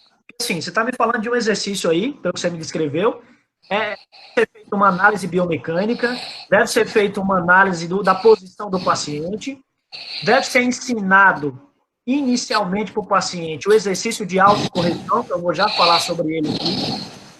Alguém precisa desligar o áudio aí, pessoal. Não é que o exercício, amigo, ele vai ser contraindicado, entendeu? Desde que o paciente ele fique em autocorreção. Eu vou já falar sobre isso. Todo exercício de musculação, todo exercício que o paciente venha a fazer, ele deve, primeiramente, fazer a correção da escoliose, ele mesmo, ativamente, para depois fazer o exercício. Eu vou já falar um pouco mais sobre isso. Tá certo?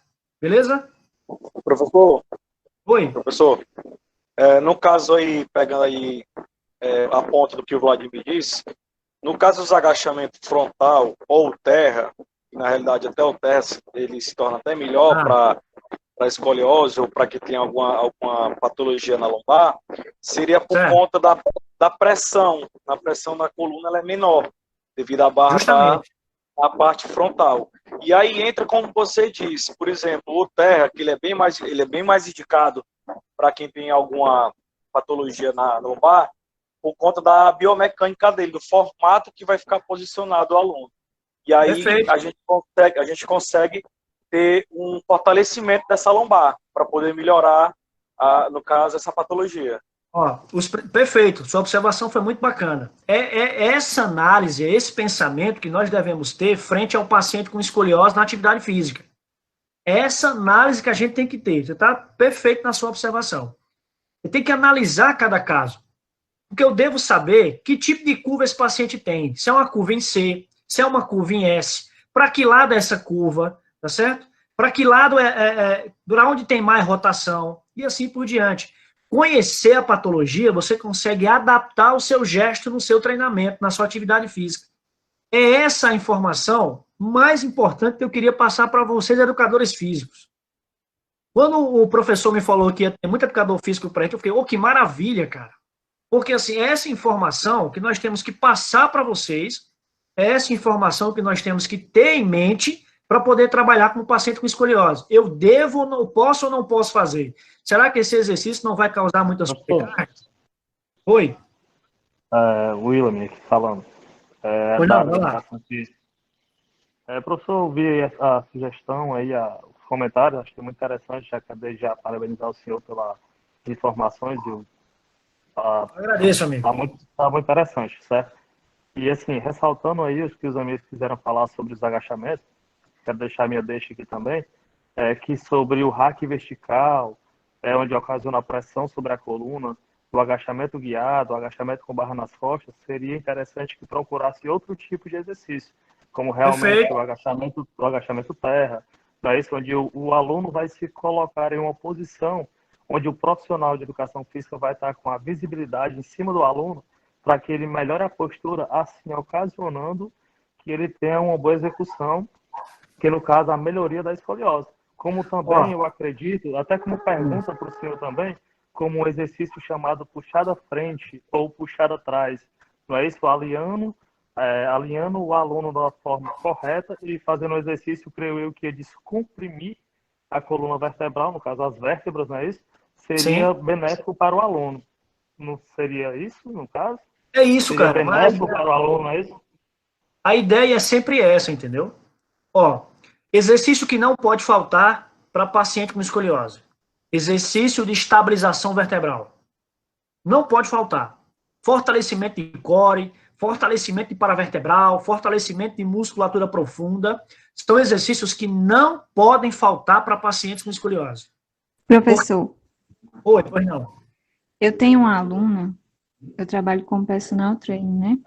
Eu tenho uma aluna que ela tem uma escoliose de 81 graus. Grande, hein? Essa aí já é qual a idade? Ela tem 23 anos. Por que não operou ainda? Ela resistia muito à escoliose porque ela tinha esperança de algum tratamento funcionar. Porque deram muitas esperanças para ela.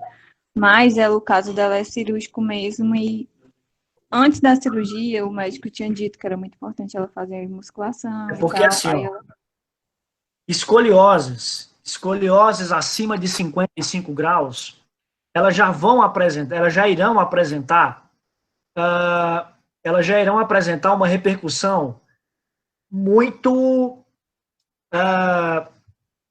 negativa para o paciente. Pensa bem, pessoal, imagina a tua coluna sendo rodada como um parafuso. Imagina vocês com uma escoliose aqui, uma concavidade à esquerda. Pensem na expansibilidade pulmonar nesse paciente. Escolioses que apresentam 60 graus, 70, 80 graus, são escolioses em que vai comprometer, muitas vezes, a função cardíaca, a função respiratória do paciente, porque o posicionamento dos órgãos também é ligado na coluna. Pensa nos ligamentos ali, vértebro-pericárdio, que são ligamentos do coração que se inserem na coluna. Pensem na estrutura pulmonar, pensem na estrutura dos órgãos viscerais, nas vísceras. Muda toda a estrutura corporal. Então, escolioses com essa angulação, infelizmente, eles são escolioses que devem ser indicadas para cirurgia, que é o 5º passo aí, certo? Porque com angulação, pessoa com 23, 24 anos, é muito provável que essa curvatura não aumente. Apesar de alguns estudos já relatarem que escolioses na idade adulta podem aumentar. Pouco, mas aumenta. Então tem que ter cuidado se a escoliose não está havendo comprometimento das funções dos sistemas dos órgãos internos, tá certo? Professor, só aproveitando aí, no caso não aumenta, mas ele pode lesionar. Pode ocorrer isso? Pode lesionar, justamente. Pode lesionar. Professor, sobre essa minha aluna, ela ia fazer a cirurgia esse ano, aí devido às ocorrências foi adiada.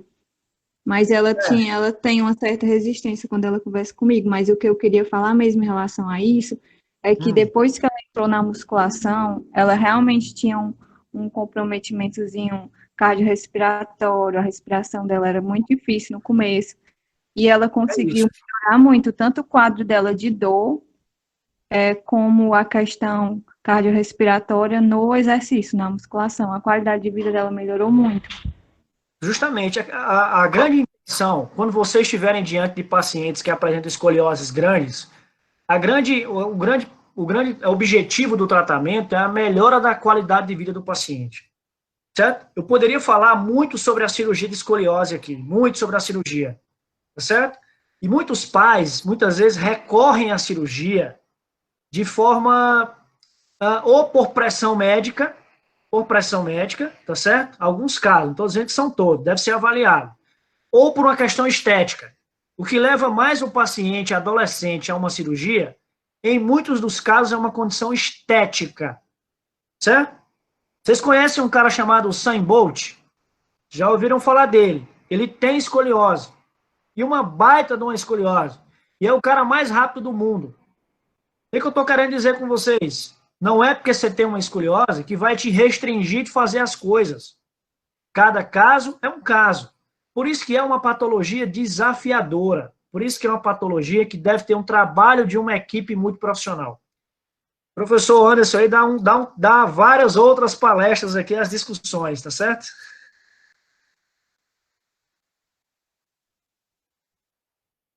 Tranquilo?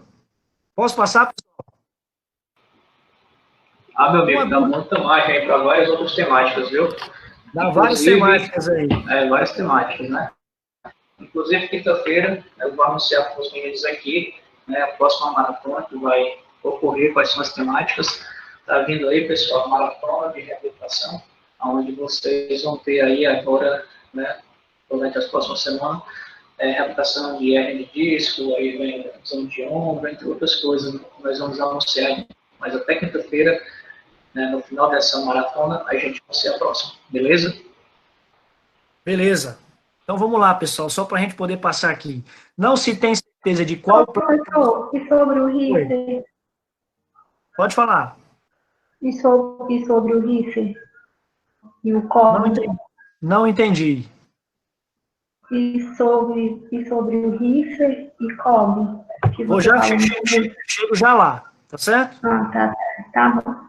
Então, pessoal, não se tem certeza qual plano começou o desvio, ou seja, se foi colonal, se foi sagital ou transverso. Existem várias teorias, mas nenhuma é certa. Envolve vários grupos musculares ao mesmo tempo, então não adianta só você trabalhar a lombar, só trabalhar o core. Existem vários grupos musculares envolvidos. Os desvios secundários não são consequências do desvio primário, ou seja, às vezes você tem uma escoliose em S, em que você tem uma curva maior lombar e uma curva menor torácica. Eu não posso dizer, vou repetir isso, que a curva secundária, a curva menor, se formou por conta da curva maior. Não tem como saber qual curva se formou primeiro. Testes clínicos vão nos orientar em relação aos exercícios que vamos fazer. Isso é uma informação importante. Como é que eu examino o paciente? Como é que eu sei que o paciente ele tem escoliose? Primeiro, você vai ter que fazer um exame clínico nele. Como é esse exame clínico? É uma observação na coluna. Olha que facilidade para você identificar uma escoliose. Através da avaliação postural, que você identifica aqueles sinais que eu falei para vocês, você vai fazer com o seu paciente o que nós chamamos de teste de Adams. O que é o teste de Adams? Consiste apenas em você pedir à criança, ou adolescente ou adulto para se curvar, para fazer uma flexão de tronco. Só um detalhe, esse teste ele é feito com as mãos na linha do ombro e não baixas, tá certo? E você vai pedir o paciente para fazer em 3 angulações, 45, 60 e 90 graus. E vai observar, à medida que o paciente vai fazendo a flexão de tronco, se vai aparecendo desvio. É muito fácil o teste, porém, a interpretação do teste é que é feita de forma errada. Quando você pede o paciente para fletir o tronco e você observa que existe um alinhamento das espinhosas, se a escoliose desse paciente ficou mais alinhada, é provavelmente uma escoliose de origem postural. Quando você pede o paciente para fletir o tronco e você observa que existe uma rotação, a presença de uma gibosidade, aí é uma escoliose estrutural. Muito cuidado, porque o tratamento pode ser diferente se a escoliose ela é postural ou se a escoliose ela é estrutural.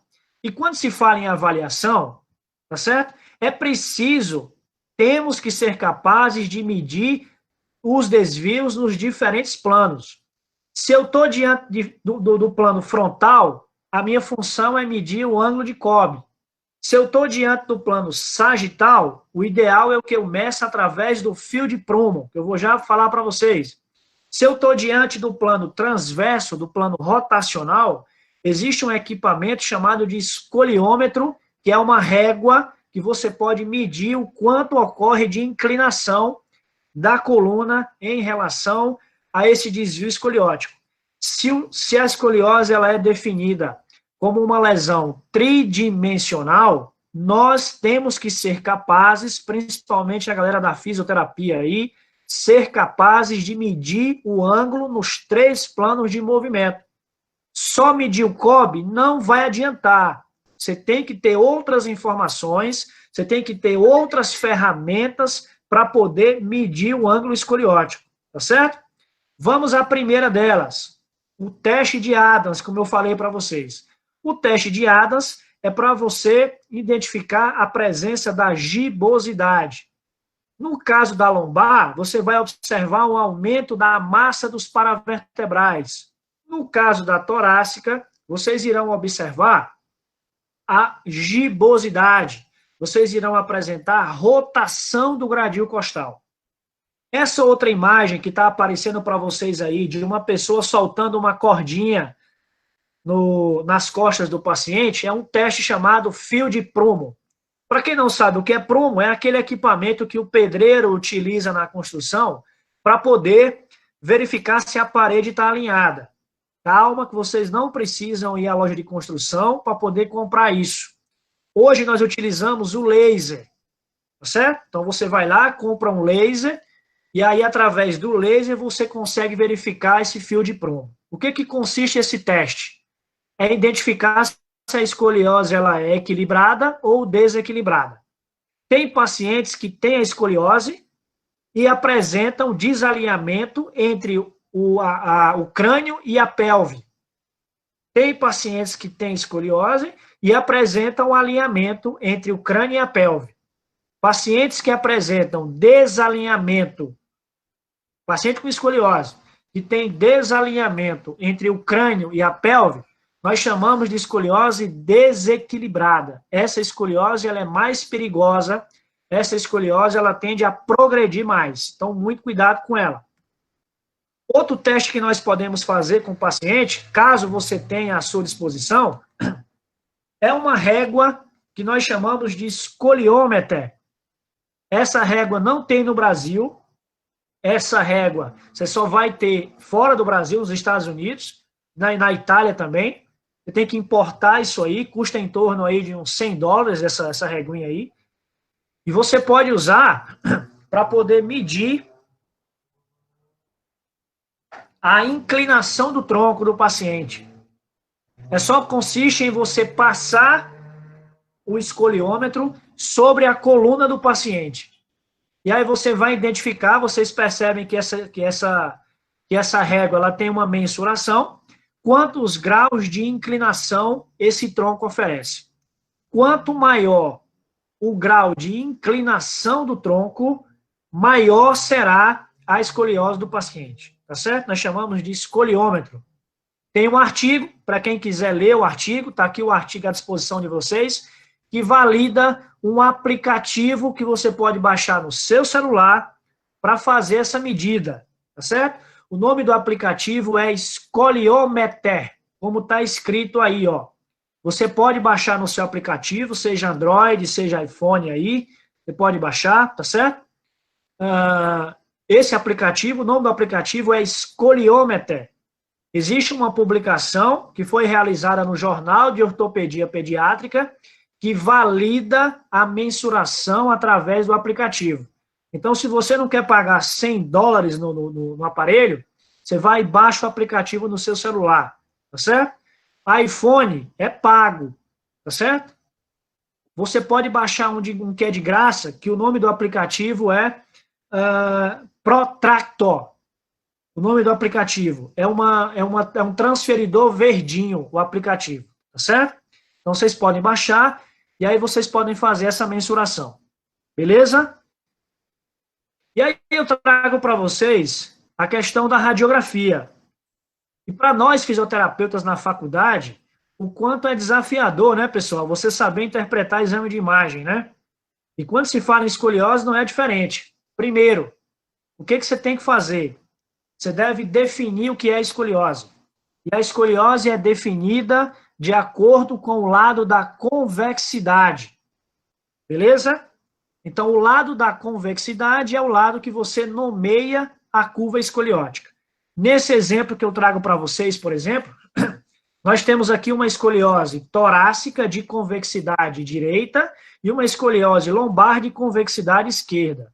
Ou seja, o lado da convexidade é que nos orienta em relação à nomeação dessa curva. Ficou entendido isso, pessoal? Sim. Você? Não entendi, como é? Ficou entendido isso ou não? Ficou sim. Ficou Então vamos lá, vamos passar. Isso aqui, pessoal, é o que eu trago para vocês, é em relação ao estirão de crescimento. Olha que interessante esse gráfico. Você vê o gráfico em relação ao ângulo de Cobb, em relação à idade do paciente. Olha que interessante. Na faixa etária, tá certo? Na faixa etária de 11 para 14, 15 anos, é o período em que acontece a maior progressão da curva escoliótica.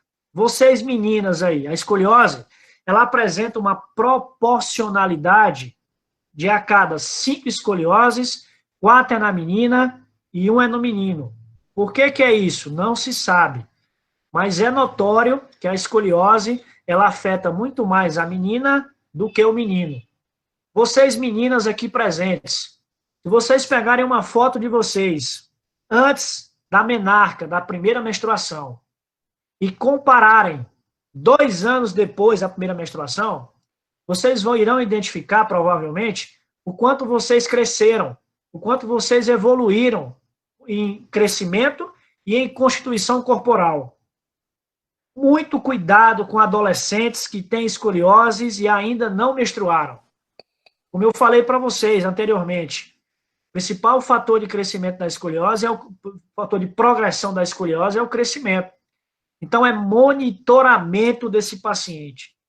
Quanto mais precoce o diagnóstico, mais rápida a intervenção e menos progressão terá. Então, é preciso essa identificação.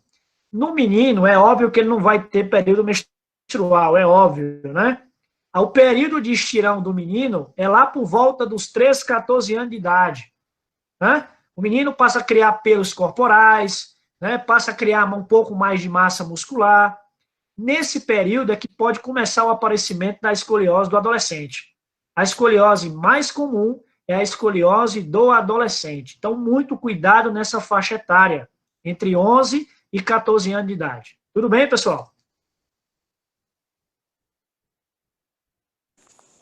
Show de bola, pode continuar. Show de bola? Então vamos lá. Aqui eu trago para vocês, ó, novamente o que foi dito agora há pouco. Professor, como é que eu sei que uma escoliose ela vai progredir? Existem alguns pontos importantes. Queria que vocês anotassem isso. Quanto menor a idade, quanto maior o ângulo, quanto menor o sinal de Risser, que é o sinal da epífise de crescimento da crista ilíaca, mais chances essa curva tem de aumentar. Mais chances. Vou repetir. Quanto menor a idade, quanto maior o ângulo, quanto menor o Risser, que é o índice de maturidade esquelética, maiores as chances dessa curva escoliótica progredir. Tá certo? Aqui eu trago para vocês um cálculo que nós, profissionais fisioterapeutas, realizamos com o paciente para saber se essa escoliose ela vai aumentar ou não. Como é que é esse cálculo? Eu vou pegar o ângulo de Cobb, eu vou diminuir de vezes, eu vou fazer Cobb menos 3 vezes o Risser sobre a idade. E dependendo do valor, se esse valor for abaixo ou igual a 1,4, essa escoliose ela tem grandes chances de progredir.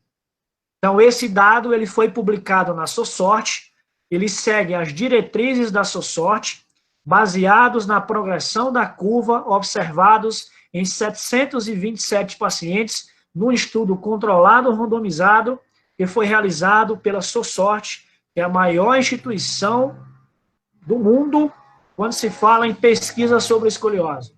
Vocês podem entrar no site da SOSORT, vocês vão ver um monte de artigo científico lá, um monte de publicação. E todas as evidências da SOSORT, de acordo com os últimos guidelines, colocam a fisioterapia como profissão fundamental em qualquer fase do tratamento da escoliose. E colocam o exercício físico como peça fundamental no tratamento do paciente. Isso não sou eu que estou dizendo. Você pode abrir o guideline da SOSORT lá e você vai ver o que eu estou dizendo, tá bom? Aqui, para quem me perguntou agora há pouco, o que é o sinal de Risser? O Risser é a mensuração da epífise de crescimento da crista ilíaca, certo? Através do sinal de Risser, nós conseguimos monitorar a evolução do crescimento do paciente. Então, é extremamente importante que nós, fisioterapeutas, que os ortopedistas também, saibamos identificar o grau de crescimento da epífise da crista ilíaca no paciente. Porque esse Risser, ele apresenta 5 graus. Quanto menor o grau, abaixo de 3, maior risco de produção, maior risco de progressão da curva escoliótica. Tá certo? Aqui eu trago para vocês, ó, nesse outro slide, o que é epífise de crescimento. Essa linhazinha que vocês estão vendo aí, em cima da crista ilíaca. Vocês estão vendo ela aí, não? Sim, tá dando para ver direitinho. Tá certo? Então, o Risser, pessoal, o Risser é fundamental, pessoal. Para vocês terem uma ideia, o Risser nos orienta até, não só em relação à progressão da curva, mas nos orienta principalmente no tratamento. Quantas sessões ele vai fazer, tá certo? Quanto tempo de tratamento ele vai ter que fazer de fisioterapia, quantas horas do colete, por exemplo. Então, o Risser é fundamental se identificar o Risser num paciente com escoliose. Certo? Outro ponto que você deve avaliar também numa radiografia, a rotação da vértebra. Quanto maior o grau de rotação, maior a severidade da escoliose. Então, é prudente se observar o grau de rotação da vértebra. Além do ângulo de Cobb, o que é o ângulo de Cobb? É o ângulo que vai medir o grau da curva escoliótica. Certo? Então, o grau da curva, que vai ser medido através de traçados na radiografia, a mensuração através de traçados na radiografia, irão me orientar em relação à classificação quanto à gravidade da curva. Essa outra medição é a medida em relação à rotação da vértebra. A gente tem que ficar atento a isso, porque quanto maior o grau de rotação da vértebra na escoliose, maior será a curva escoliótica e mais severa será essa curva, certo? Existem duas classificações. Existe a classificação de Nash e Moy, que avalia a distância do pedículo, que é essa parte mais esbranquiçada que vocês estão vendo aí na radiografia. À medida que esse pedículo ele vai atingindo a linha média, esse corpo vertebral ele vai rodando. À medida, quanto mais ele rodar, mais a coluna vai inclinar e maior será o ângulo de Cobb. Essa é a medida mais utilizada por médicos ortopedistas e por nós fisioterapeutas especialistas nessa parte de escoliose. Mas existe outra também, que é a medida de Raimondi. Essa medida também é muito falada nas evidências científicas, tá certo? Que é uma medida que vai mensurar com uma régua ou goniômetro a distância entre a parte lateral do corpo vertebral até o pedículo. Quanto maior for a distância entre a parte lateral do corpo vertebral e o pedículo, maior será a rotação da coluna, tá certo? E aqui Oi? Deixa eu perguntar, nessa rotação aí que você falou, é aí que entra aquela chamada herniação posterolateral, é devido a essa rotação, é? Não, aí nesse caso é o seguinte, aí nesse caso você está falando de lesão discal, tá certo? Porque pode se ocorrer devido a essa rotação? Não necessariamente, pode acontecer, pode acontecer, porém, se isso fosse, eu pudesse afirmar isso, todo paciente com escoliose, ele ia desenvolver lesão discal. Necessariamente, entendeu? E não necessariamente. Pode ter só uma, digamos assim, uma válvula de escape para que aconteça, né? Mas pode ser, cara. Pode ser. Olha, eu também trabalho com o método Mackenzie. Para quem é da fisioterapia aí sabe, ou não deveria saber, que o método Mackenzie é um dos métodos mais avançados quando se fala em coluna vertebral. Você, meu parceiro, fisioterapeuta ou estudante, quer trabalhar nessa área de coluna vertebral como eu trabalho, e tenho o maior prazer em dizer isso, se eu puder indicar um curso para vocês de coluna, façam o Mackenzie. Certo? Nenhum outro método apresenta tanto respaldo científico quanto a abordagem de Mackenzie. Esse curso tem em Fortaleza, esse curso vem para Fortaleza, a minha formação foi em Fortaleza, é uma formação internacional, certo? Que lida muito com coluna. E vocês vão perceber que não é pelo fato do paciente ter uma escoliose ou ter uma hérnia de disco que isso é o problema. A questão é o movimento que não está acontecendo. Quando você restaura o movimento, você vai ver que você consegue recuperar. Tá certo? Então, pessoal, o que eu trago para vocês aqui é uma tabela que eu mostro para os pacientes em relação à progressão da escoliose. Olha que interessante. Se você tem um paciente que tem entre 10 e 12 anos e apresenta, por exemplo, uma escoliose de 30 a 60 graus, pode bater o martelo que ele tem aí 90% de chance de aumentar a curva dele. Agora, olha que interessante. Quanto mais o paciente avança na idade, menor o percentual. Certo? Então, ou seja, é nesses dados que a gente deve se basear em relação à progressão da curva. Esse dado não fui eu que criei, foi tirado também do guideline da SOSORT, o último guideline publicado. Tá certo? Ah, pessoal, agora eu quero saber o que é tratamento. Você falou que RPG não dá certo, que Pilates não dá certo. Então, o que funciona, pelo amor de Deus? Então, eu trago para vocês, pessoal, o caminho que nós devemos seguir para poder trabalhar com escoliose. Vocês da fisioterapia, vocês como profissionais de educação física, principalmente, os fisioterapeutas aqui, os acadêmicos que estão aqui presentes. Qual é o caminho que eu devo seguir? É o caminho das evidências científicas. É o caminho que lhe dá mais segurança. Por isso que é extremamente importante que nós, profissionais da saúde, estejamos em constante aprendizado. É por isso que nós, como profissionais de saúde, devemos estar seguros naquilo que a gente vai fazer. Esse artigo ele é um pouco, digamos assim, um pouco longo, né? 2006, né? Mas ainda hoje ele é utilizado nas referências. Tem referências muito atuais, eu vou já trazer para vocês. Mas eu queria que vocês observassem a indicação do tratamento conservador no manejo da escoliose. Todas as referências, todo o manejo da escoliose inclui a palavra fisioterapia. A pergunta é, por que médicos ainda não prescrevem? Eu vou responder para vocês. Porque estão desatualizados, porque muitos médicos ainda não se atentaram que existem coisas novas, existem referências que vão nos respaldar em relação ao tratamento. E observem também a importância nesse artigo de exercícios físicos frente ao paciente com escoliose, tá certo? Querem uma evidência mais atual? Tá aqui, eu trago para vocês o guideline aqui de 2016 da SOSORT. Olhem a seta vermelha, autocorreção, treino da vida diária, correção postural e educação do paciente. São as 4 referências que nós, profissionais, devemos nos atentar. O que é a autocorreção?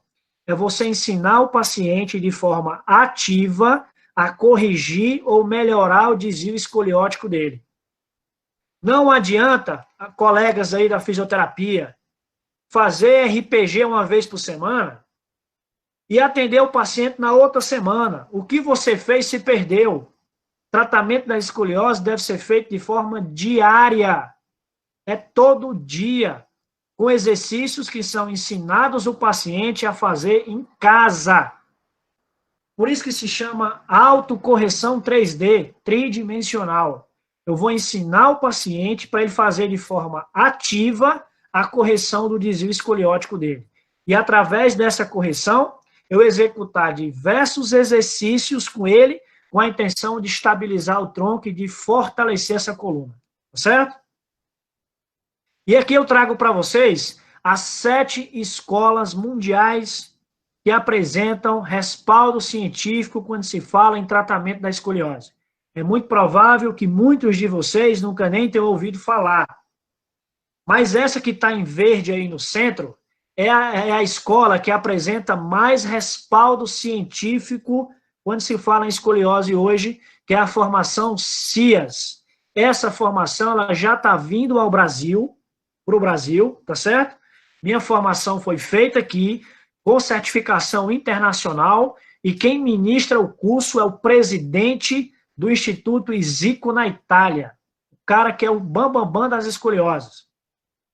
E as outras escolas que vocês estão vendo aqui, como o Churote, que eu estou indo fazer agora, o BSTPS, que é um método da Espanha, o Double Med, que é da Polônia, o Side Shift é um método polonês também, o FITS é um método do Japão, e o Lyon, um método francês. Essas são as escolas que apresentam hoje as maiores evidências científicas quando se fala em tratamento da escoliose. Tá certo? Colete ortopédico. É uma pergunta muito... Quem pode prescrever colete? Médico e fisioterapeuta. Ainda hoje nos deparamos com prescrição de coletes errados. Esse colete de Milwaukee aí que vocês veem no meio da rua, pacientes utilizando, está ultrapassadíssimo. Aquele colete que vem até aqui em cima, que tem uma haste na frente, aquele colete horrível, aquele colete que o paciente é obrigado a utilizar 23 horas por dia e por fora da roupa. Além de causar diversos transtornos no paciente, de bullying principalmente, não traz benefícios para a escoliose. Se vocês colocarem no Google aí de vocês a história do colete de Milwaukee, ele foi fabricado em 1950 e ele foi fabricado para um pós-operatório de cirurgia de coluna vertebral. Ele não foi indicado para escoliose. Ele foi posteriormente adaptado para escoliose. O outro colete é o Boston, né, que é o OTLS, também baixíssima evidência. E qual é o colete, professor, que é o melhor? É esse aqui que está na tela de vocês, ó, que hoje é fabricado no Brasil também. Eu tenho uma parceria com um cara de Fortaleza, que é o Alex Sandro, que é fisioterapeuta. Ele é proprietário de uma órtese, de um instituto lá, de uma loja de produto ortopédico em Fortaleza. Ele foi fazer o curso na Alemanha do colete 3D, que é o colete Rigo Chenot, certo? É um protótipo que é feito uma mensuração, um scanner tridimensional do paciente. Como a escoliose é tridimensional, o colete ele deve fazer correções tridimensionais. A pergunta é, paciente com colete deve fazer exercício? Deve. Só tem que ter cuidado para não quebrar o colete, porque ele é feito de plástico. Mas deve fazer exercício. Tem paciente que usa 23 horas por dia no início, mas não podemos tirar o colete de uma vez. Esse colete ele deve ser feito um planejamento de retirada à medida que o paciente vai evoluindo. Professor, só uma pergunta. Diga lá. No caso, para ele treinar com colete, para ele fazer um treino de perna posterior, de coxa, trabalho no geral para membros inferiores, ela não pode ser retirada do colete quando começa a se usar, porque assim, pelo menos na minha visão, para você sentar em um lei 45, para sentar em uma cadeira extensora, eu acho que fica um pouco desconfortável para ela estar executando os movimentos. Concordo com você. Só que é o seguinte, ó, não é qualquer tipo de exercício que o paciente vai ter que fazer com o colete. Não é qualquer tipo de exercício. A musculação, por exemplo, sim. Então, a musculação... Então ela pode fazer um exemplo, ela pode fazer a retirada para fazer determinado exercício que atrapalhe ela? O ideal é que ela faça a retirada. Porém, vou colocar um parêntese bem grande aí, uma aspas bem grande aí. Para um paciente ser submetido a um exercício de musculação, eu só encaminho o meu paciente para fazer uma atividade de força muscular, como é a musculação, a partir do momento que ele saiba fazer a autocorreção dele de forma perfeita. Ok. Porque se o paciente não souber fazer o exercício, ele vai fazer o treino de musculação de forma errada. Então, as cargas que vão ser projetadas sobre a coluna vão agir de forma errada. Então, é preciso que ele faça o alinhamento primeiro, toda a organização da coluna, para depois poder fazer o exercício. É aquilo que eu falei antes. O exercício é indicado, mas existem umas ressalvas. Pilates pode fazer? Claro que pode. Mas pensa bem um paciente com uma curva assim, e eu fazendo esse exercício para o lado da concavidade. Eu vou aumentar a curva. Pensa bem um paciente com uma escoliose lombar, e eu pedindo ele para fazer exercício abdominal para o lado da concavidade. Vai aumentar.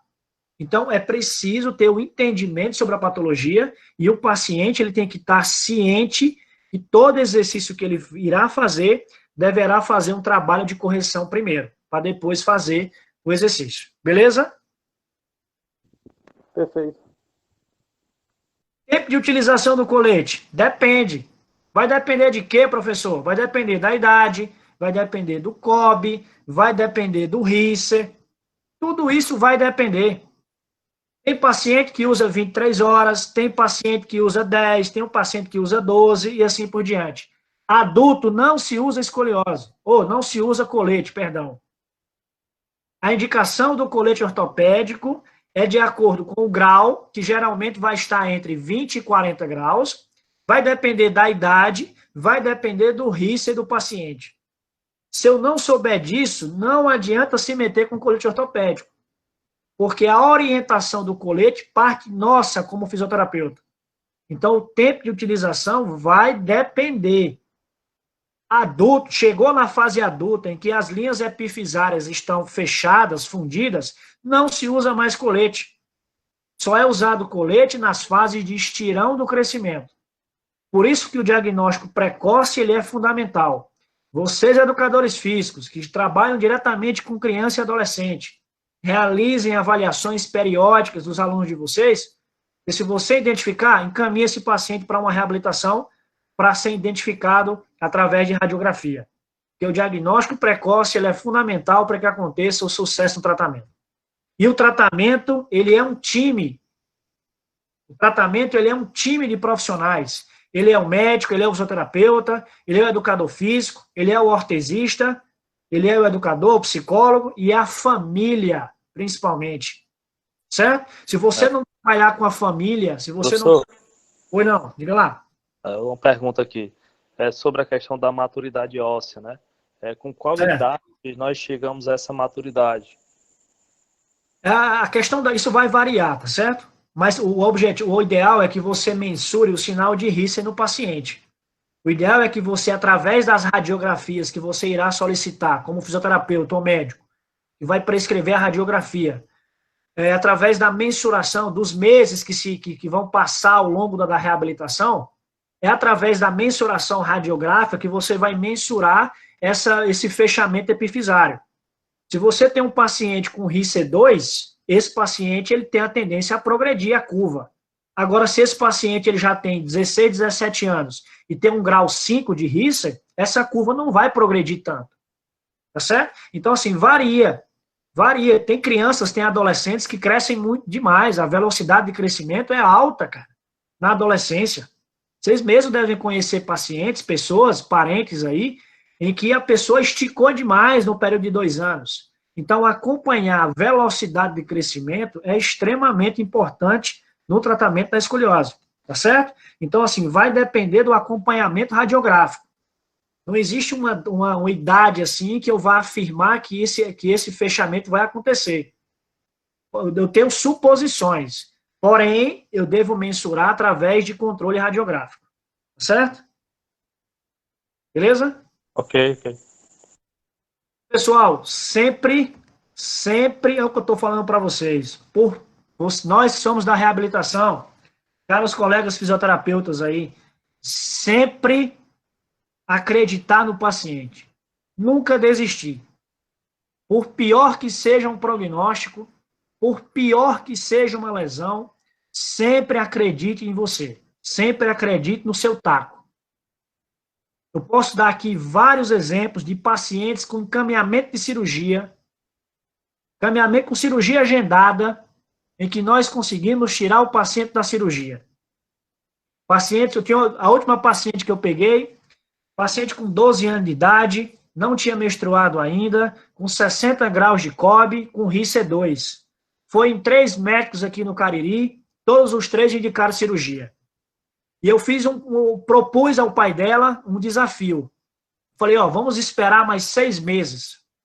Se em 6 meses a escoliose da sua filha não diminuir, vamos indicar para cirurgia. Agora vamos trabalhar agora com evidência científica. O que eu fiz com ela? Coloquei o colete tridimensional nela. O colega meu veio de Fortaleza para cá, fizemos o colete, ela usa o colete 23 horas por dia. Ela é uma menina altamente disciplinada. Ela está com 1 ano e meio fazendo tratamento comigo, e ontem ela fez uma radiografia, ela saiu de 60 para 48. Hoje ela tem 48 graus de escoliose. Hoje mesmo eu atendi ela por videochamada. Estou fazendo tratamento com ela devido à paralisação por videochamada. Então, assim, pessoal, é acreditar. Se você tem um conhecimento científico, se você tem segurança daquilo que você está fazendo, acredite no processo. Acredite na ferramenta. E você tem a tendência a ter resultado satisfatório. Não sou eu que estou dizendo, não. Certo? Eu não estou vendendo aqui peixe meu, não. Eu estou vendendo algo que já está referenciado cientificamente. Então, sempre lutar pelos pacientes, certo? Sempre bater de frente com o médico, principalmente, certo? Eles não são soberanos, certo? É preciso escutar também o outro lado, é preciso ver o outro lado da moeda, lembrando que é um tratamento multiprofissional, e quanto mais profissionais nós agregarmos nesse processo, melhor será beneficiado é o paciente, não sou eu, não. A gente tem que pensar no paciente. E o que está... poder concluir... Professor, deixa eu só fazer uma pergunta. Não. Eu não sei que o senhor não é médico e talvez seja uma pergunta assim, meio chata. Não, pode fazer, fica à vontade. O paciente precisar realmente fazer a cirurgia, ou ele optar, vamos dizer que essa moça, os pais não quiseram ir no seu tratamento e optaram pela cirurgia. É muito ruim uma pessoa fazer a cirurgia de escoliose, é muito arriscada. O que acontece com o paciente? A cirurgia de escoliose é como eu falei anteriormente, 3% das escolioses, elas têm indicação de cirurgia. William, mas você é contra a cirurgia? Não, eu não estou dizendo que eu sou contra a cirurgia. O que eu estou dizendo é que deve ser feito outros tratamentos. Tratamentos baseados em tudo aquilo que eu já falei até agora. Eu não sou contra a cirurgia. Em alguns casos, quando você tem comprometimento respiratório, quando você vê que a escoliose vai progredir demais, é preciso frear. Agora, a gente tem que ver o que é benefício e o que é malefício da cirurgia. Esteticamente, é óbvio que a pessoa que faz uma cirurgia de escoliose, ela vai se sentir melhor.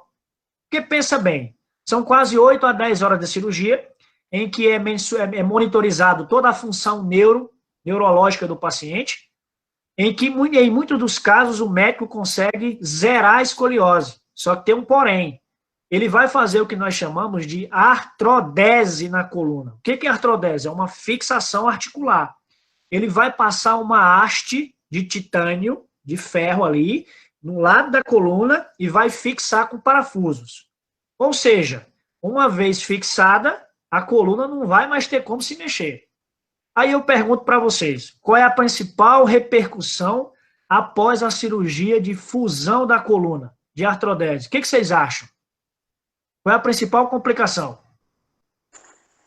Professor, acho que ela perde as curvaturas da coluna vertebral depois que é feita a cirurgia. Perfeito, cara. Ela vai perder curvatura, vai perder o movimento da coluna. A coluna foi feita para se movimentar. Imagina uma haste de ferro na tua coluna. Se você conseguir fazer uma rotação, se você conseguir fazer uma inclinação. As repercussões da cirurgia não é agora. As repercussões da cirurgia é lá na frente, lá na sua fase, com 30, 40 anos, na fase da terceira idade e assim por diante. Existem estudos que falam sobre esses riscos de complicações. É como eu digo, 3% tem indicação de cirurgia. Porém, deve-se avaliar o que é benefício e o que é malefício. Eu já peguei pais que eu tive que implorar para não operar. E mesmo assim, ela quis seguir a orientação do médico e operou. Hoje ela faz tratamento para dor. Uma menina de 16 anos de idade, após a cirurgia. Então, assim, você vê o que é indicação, o que não é, o que você dá para reverter e o que não é. Essa paciente que eu citei para vocês, de 60 graus, se em 6 meses ela tivesse aumentado, eu dizia para o pai dela, vai ter que operar, porque o tratamento não surtiu efeito. Agora, já indicar cirurgia de cara é um erro. Já indicar cirurgia por achar que a fisioterapia, erradamente, como pensam muitos médicos, não vai ter resultado, é o maior erro que eu vejo no tratamento da escoliose. Certo? Médico, infelizmente, pessoal, hoje eu trabalho dentro de uma faculdade de medicina, eu coordeno a Liga de Traumato-Ortopedia da faculdade e nós fazemos parceria com a Liga da Medicina de Traumato-Ortopedia. Se nós não mostrarmos o que nós somos nós somos competentes, que nós temos responsabilidade para fazer, eles não vão reconhecer, não. Eu não sei se eu estou sendo um pouco falando grosso demais, mas é a minha visão que eu tenho muitas vezes. A gente tem que se mostrar um pouco mais. A gente tem que aparecer um pouco mais. Olha que interessante. Mudando aqui um pouco de assunto. Foi preciso um vírus desse, foi preciso acontecer tudo que está acontecendo nos dias que nós estamos presenciando, para que nós pudéssemos, fisioterapeutas, que eu também sou especialista na área de cardiorrespiratória. Né? Estou concluindo agora a especialização nessa área. E já trabalhei também em UTI, tive o imenso prazer em trabalhar no IJF durante 2 anos aí em Fortaleza. Foi a melhor experiência profissional que eu tive na minha vida, foram os 2 anos que eu passei dentro do IJF, de 2014 para 2016. Se a gente não mostrar aquilo, né? Olha a importância, nós fisioterapeutas, dentro da unidade de terapia intensiva, pessoal, hoje. Então a gente precisa ter reconhecimento, assim como os educadores físicos. Eu tenho um irmão que é educador físico, né? Assim como o pessoal da enfermagem aqui, não sei se tem alguém aqui, por exemplo, nós precisamos também de reconhecimento, de valorização. É o que eu digo, não espere que alguém te valorize. Se valorize primeiro. Se você acredita na sua profissão, dificuldade todo mundo passa, né? Espinhos todo mundo tem. A questão é o que você vence, a questão é o que você faz para conseguir aquilo. Então é aquela coisa, você acreditar. Toda profissão ela deve ser valorizada. Então, assim, quando eu pego um paciente que ele tem indicação de cirurgia, eu explico que existem outros tratamentos. Então, eu coloco na balança o que é benefício, o que é malefício. Se eu vou ter resultado ou não. O tempo de tratamento vai variar. Tem pacientes que estão com 2 anos comigo. Tem pacientes que estão com 3 anos comigo. Atendimentos começam semanais, depois passam a ser quinzenais, depois passam a ser mensais, e esse tratamento vai depender de como eu estou trabalhando essa curva. Respondi, não? Respondeu, professor, perfeitamente. É só porque a gente queria ter uma ideia, a gente não, no caso eu, né? Eu realmente queria ter uma ideia, de certa forma, o porquê de ser tão... disso realmente insistir que era melhor realmente o tratamento, não que eu estou desconfiando da sua palavra. Era não, só por algo que realmente, no meu caso, eu sou leiga, tanto na questão da escoliose, como cirúrgico, principalmente, né? Então, realmente, eu só queria ter uma ideia. Mas, claro, acho que melhor, como você fala, melhor fazer um tratamento e a qualidade de vida dessa pessoa, dessa adolescente, então, ser melhor do que uma cirurgia, né? Mesmo que fisicamente. Você é fisioterapeuta? Não, eu sou educadora física. Educadora física, né? Assim, olha, novamente aqui eu quero agradecer. Desculpe a voz, professor, quando fica muito tempo sem dar aula e começa a perder um pouco a voz. Mas, assim, é porque assim, é um assunto, assim, eu acho que deu para perceber aqui, os 79 aqui que estão presentes agora, o quanto, assim, eu gosto de falar sobre isso, o quanto eu gosto de expor sobre esse assunto. Assim, é algo que ele, sabe aquele tratamento que lhe dá prazer, aquele tratamento que lhe dá vontade de expor, vontade de falar com um monte de gente, entendeu? Então, assim, eu sei que eu me segurei um pouco, tinha muitos outros assuntos para falar, mas, assim, é um assunto muito pertinente, e eu fiquei muito feliz quando o professor aqui me falou que ia ter muito educador físico aqui presentes, porque, assim, pessoal, vocês também são responsáveis pelo sucesso no tratamento da escoliose, certo? É muito bom Hoje eu tenho contato com profissionais aqui no Cariri, em que eu encaminho pacientes de escoliose, ou faço uma parceria com ele, onde eu acompanho, eu vou lá na academia muitas vezes e vejo como é que está sendo feito o exercício, ele me explica como é o exercício, e aí a gente tenta fazer adaptações. É aquela coisa, tá certo? Eu acho que vocês, educadores físicos, na minha humilde opinião, deveriam estudar, assim, né, isso vem da formação acadêmica, no meu modo de pensar, estudar mais lesões, certo?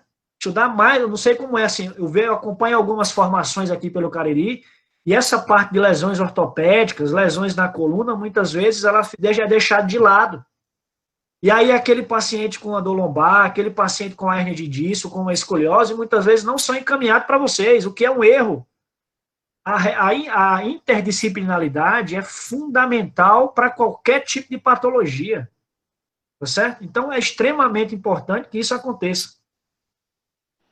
Professor. Ei, professor. Fala, amigo. No caso aí, realmente é interessante essa junção de trabalhos, né?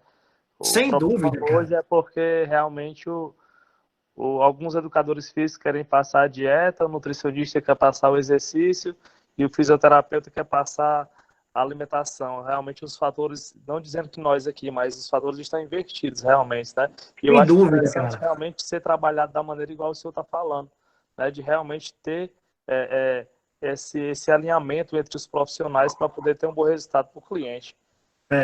Olha, o seu esclarecimento foi muito bacana. Diante de tudo aquilo que eu já falei agora, tudo aquilo que eu já falei, é aquela coisa, eu sei das minhas competências. Vocês, educadores físicos, sabem a de vocês. Nutricionista sabe da dele, médico sabe da dele. Eu vejo muitos colegas fisioterapeutas ainda hoje querendo prescrever medicamento para os pacientes, o que não é da nossa competência. Eu sou professor da disciplina de cinesioterapia na faculdade, que é tratamento através do movimento. E eu falo um pouco sobre exercício. Mas quando eu vou me aprofundar um pouco mais, eu preciso trazer um educador físico para poder falar sobre aquilo, que ele tem mais competência do que eu para falar sobre aquilo. Eu sou professor de ortopedia também na faculdade. Então, assim, a competência, cada um no seu quadrado, mas que esses quadrados se complementem. Mas que esses quadrados se complementem em benefício do paciente, não em benefício próprio. Tá certo? Então, assim, quando eu vejo profissionais que estão, fisioterapeutas querendo passar dieta, como eu já vi, por exemplo, passando injetável, isso é um absurdo, cara. Certo? Para mim é profissional que não tem competência, aquele que quer entrar em outra área que não é a dele.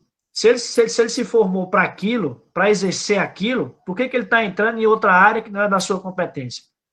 Então, eu penso dessa forma. Eu sou a favor do que você acabou de me dizer aí. É que nós temos relações, tá certo? Cada um tem uma competência, mas que essas competências sejam unificadas em benefício do paciente. E não o profissional trabalhar sozinho, certo? Não trabalhar, esse paciente é meu. Não, o paciente não é meu. Eu tenho que saber indicar para outros profissionais, eu tenho que saber indicar para outros colegas, certo? Eu tenho que pensar no paciente primeiro. No paciente, o que vai ser melhor para ele, e assim por diante. Beleza? Professor. Oi? Aqui na minha cidade, o grande problema dos proprietários de educação, de academia, é que eu já malhei, já fui acompanhado por alguns, é que assim, você entra na academia, eles te acompanham ali 10, 15 dias e depois deixa você à vontade, deslecha. Se você quiser se virar com aquele treino que ele passou, tudo bem, mas depois ele não te acompanha mais. Para mim, na minha opinião, a grande dificuldade do interior, daqui onde a gente vive, é essa, é o não acompanhamento do profissional. Mas isso, amigo, não é só aí não, cara. Eu acho que é em todo canto, entendeu? Então, assim, é aquela coisa, bicho, eu sou suspeito a falar, porque, assim, aquela coisa, o mercado de trabalho ele é muito cruel muitas vezes, ele é muito competitivo muitas vezes, né? Às vezes a gente acha que tem muito profissional no mercado, realmente tem muito profissional no mercado, eu concordo. Assim como tem físico, como tem educador físico, como tem enfermeiro, como tem médicos também, certo? Muito profissional no mercado. A diferença ainda é que o médico, muitas vezes, ele se forma e já tem para onde ir, porque todo o sistema de saúde gira em torno dele, né? Gira em torno dele. As outras profissões, tem realmente muito profissional. Mas, não sei se vocês concordam comigo, tem muito profissional aí que deixa a desejar, hein, cara. Eu sempre falo o seguinte para os meus alunos, sejam diferenciados, façam a diferença. Se você for para o mercado de trabalho para fazer o que é aquilo, aqueles que já têm, o que já é feito, você vai ser só mais um no mercado. Ou você faz a diferença, naquilo, ou você vai ser só mais um. Aí é onde você vai se frustrar, é onde você vai ter arrependimento e assim por diante. Então, o mercado de trabalho, você tem que ir preparado. Você tem que realmente fazer a diferença naquilo que você resolveu fazer. Eu costumo citar bons exemplos, porque se eu for me preocupar só com profissionais de insucesso, certo? Eu vou ficar igual a eles. Então, eu procuro me espelhar em profissionais que têm sucesso, que alcançaram seus objetivos. Essa é a minha visão, digamos assim. Estar perto de profissionais que vão fazer com que eu cresça junto com eles. Tá certo? Então, assim, é o que eu posso tentar passar para vocês, tá certo? Sejam profissionais realmente que façam a diferença, sejam profissionais realmente que empenhados naquilo que vocês realmente vão exercer. Eu tenho certeza que o sucesso virá. Tá certo? Tá bom, pessoal? Show de bola, professor. Pessoal, eu queria imensamente agradecer. Fechou. Obrigado aí pela aula aí, viu? Show de bola mesmo. Valeu, parabéns. cara. Eu só tenho assim a agradecer. Eu deixei meu contato aí do Instagram, tá certo? Quem quiser me seguir aí, por gentileza. Eu deixei aqui, é o William Torres Físio, tá certo? Eu deixei aqui o meu contato. Fico muito feliz aí. Obrigado novamente ao professor Instituto Seven pelo convite. Fico muito feliz em saber que vocês tiraram um tempo do dia de vocês, tiraram um tempo aí com a família para poder me escutar um pouco aqui. Obrigado pela atenção de vocês. Estou à disposição, que precisar. Vocês têm aí o meu Instagram aí que eu coloquei, William Torres Físio, tá certo?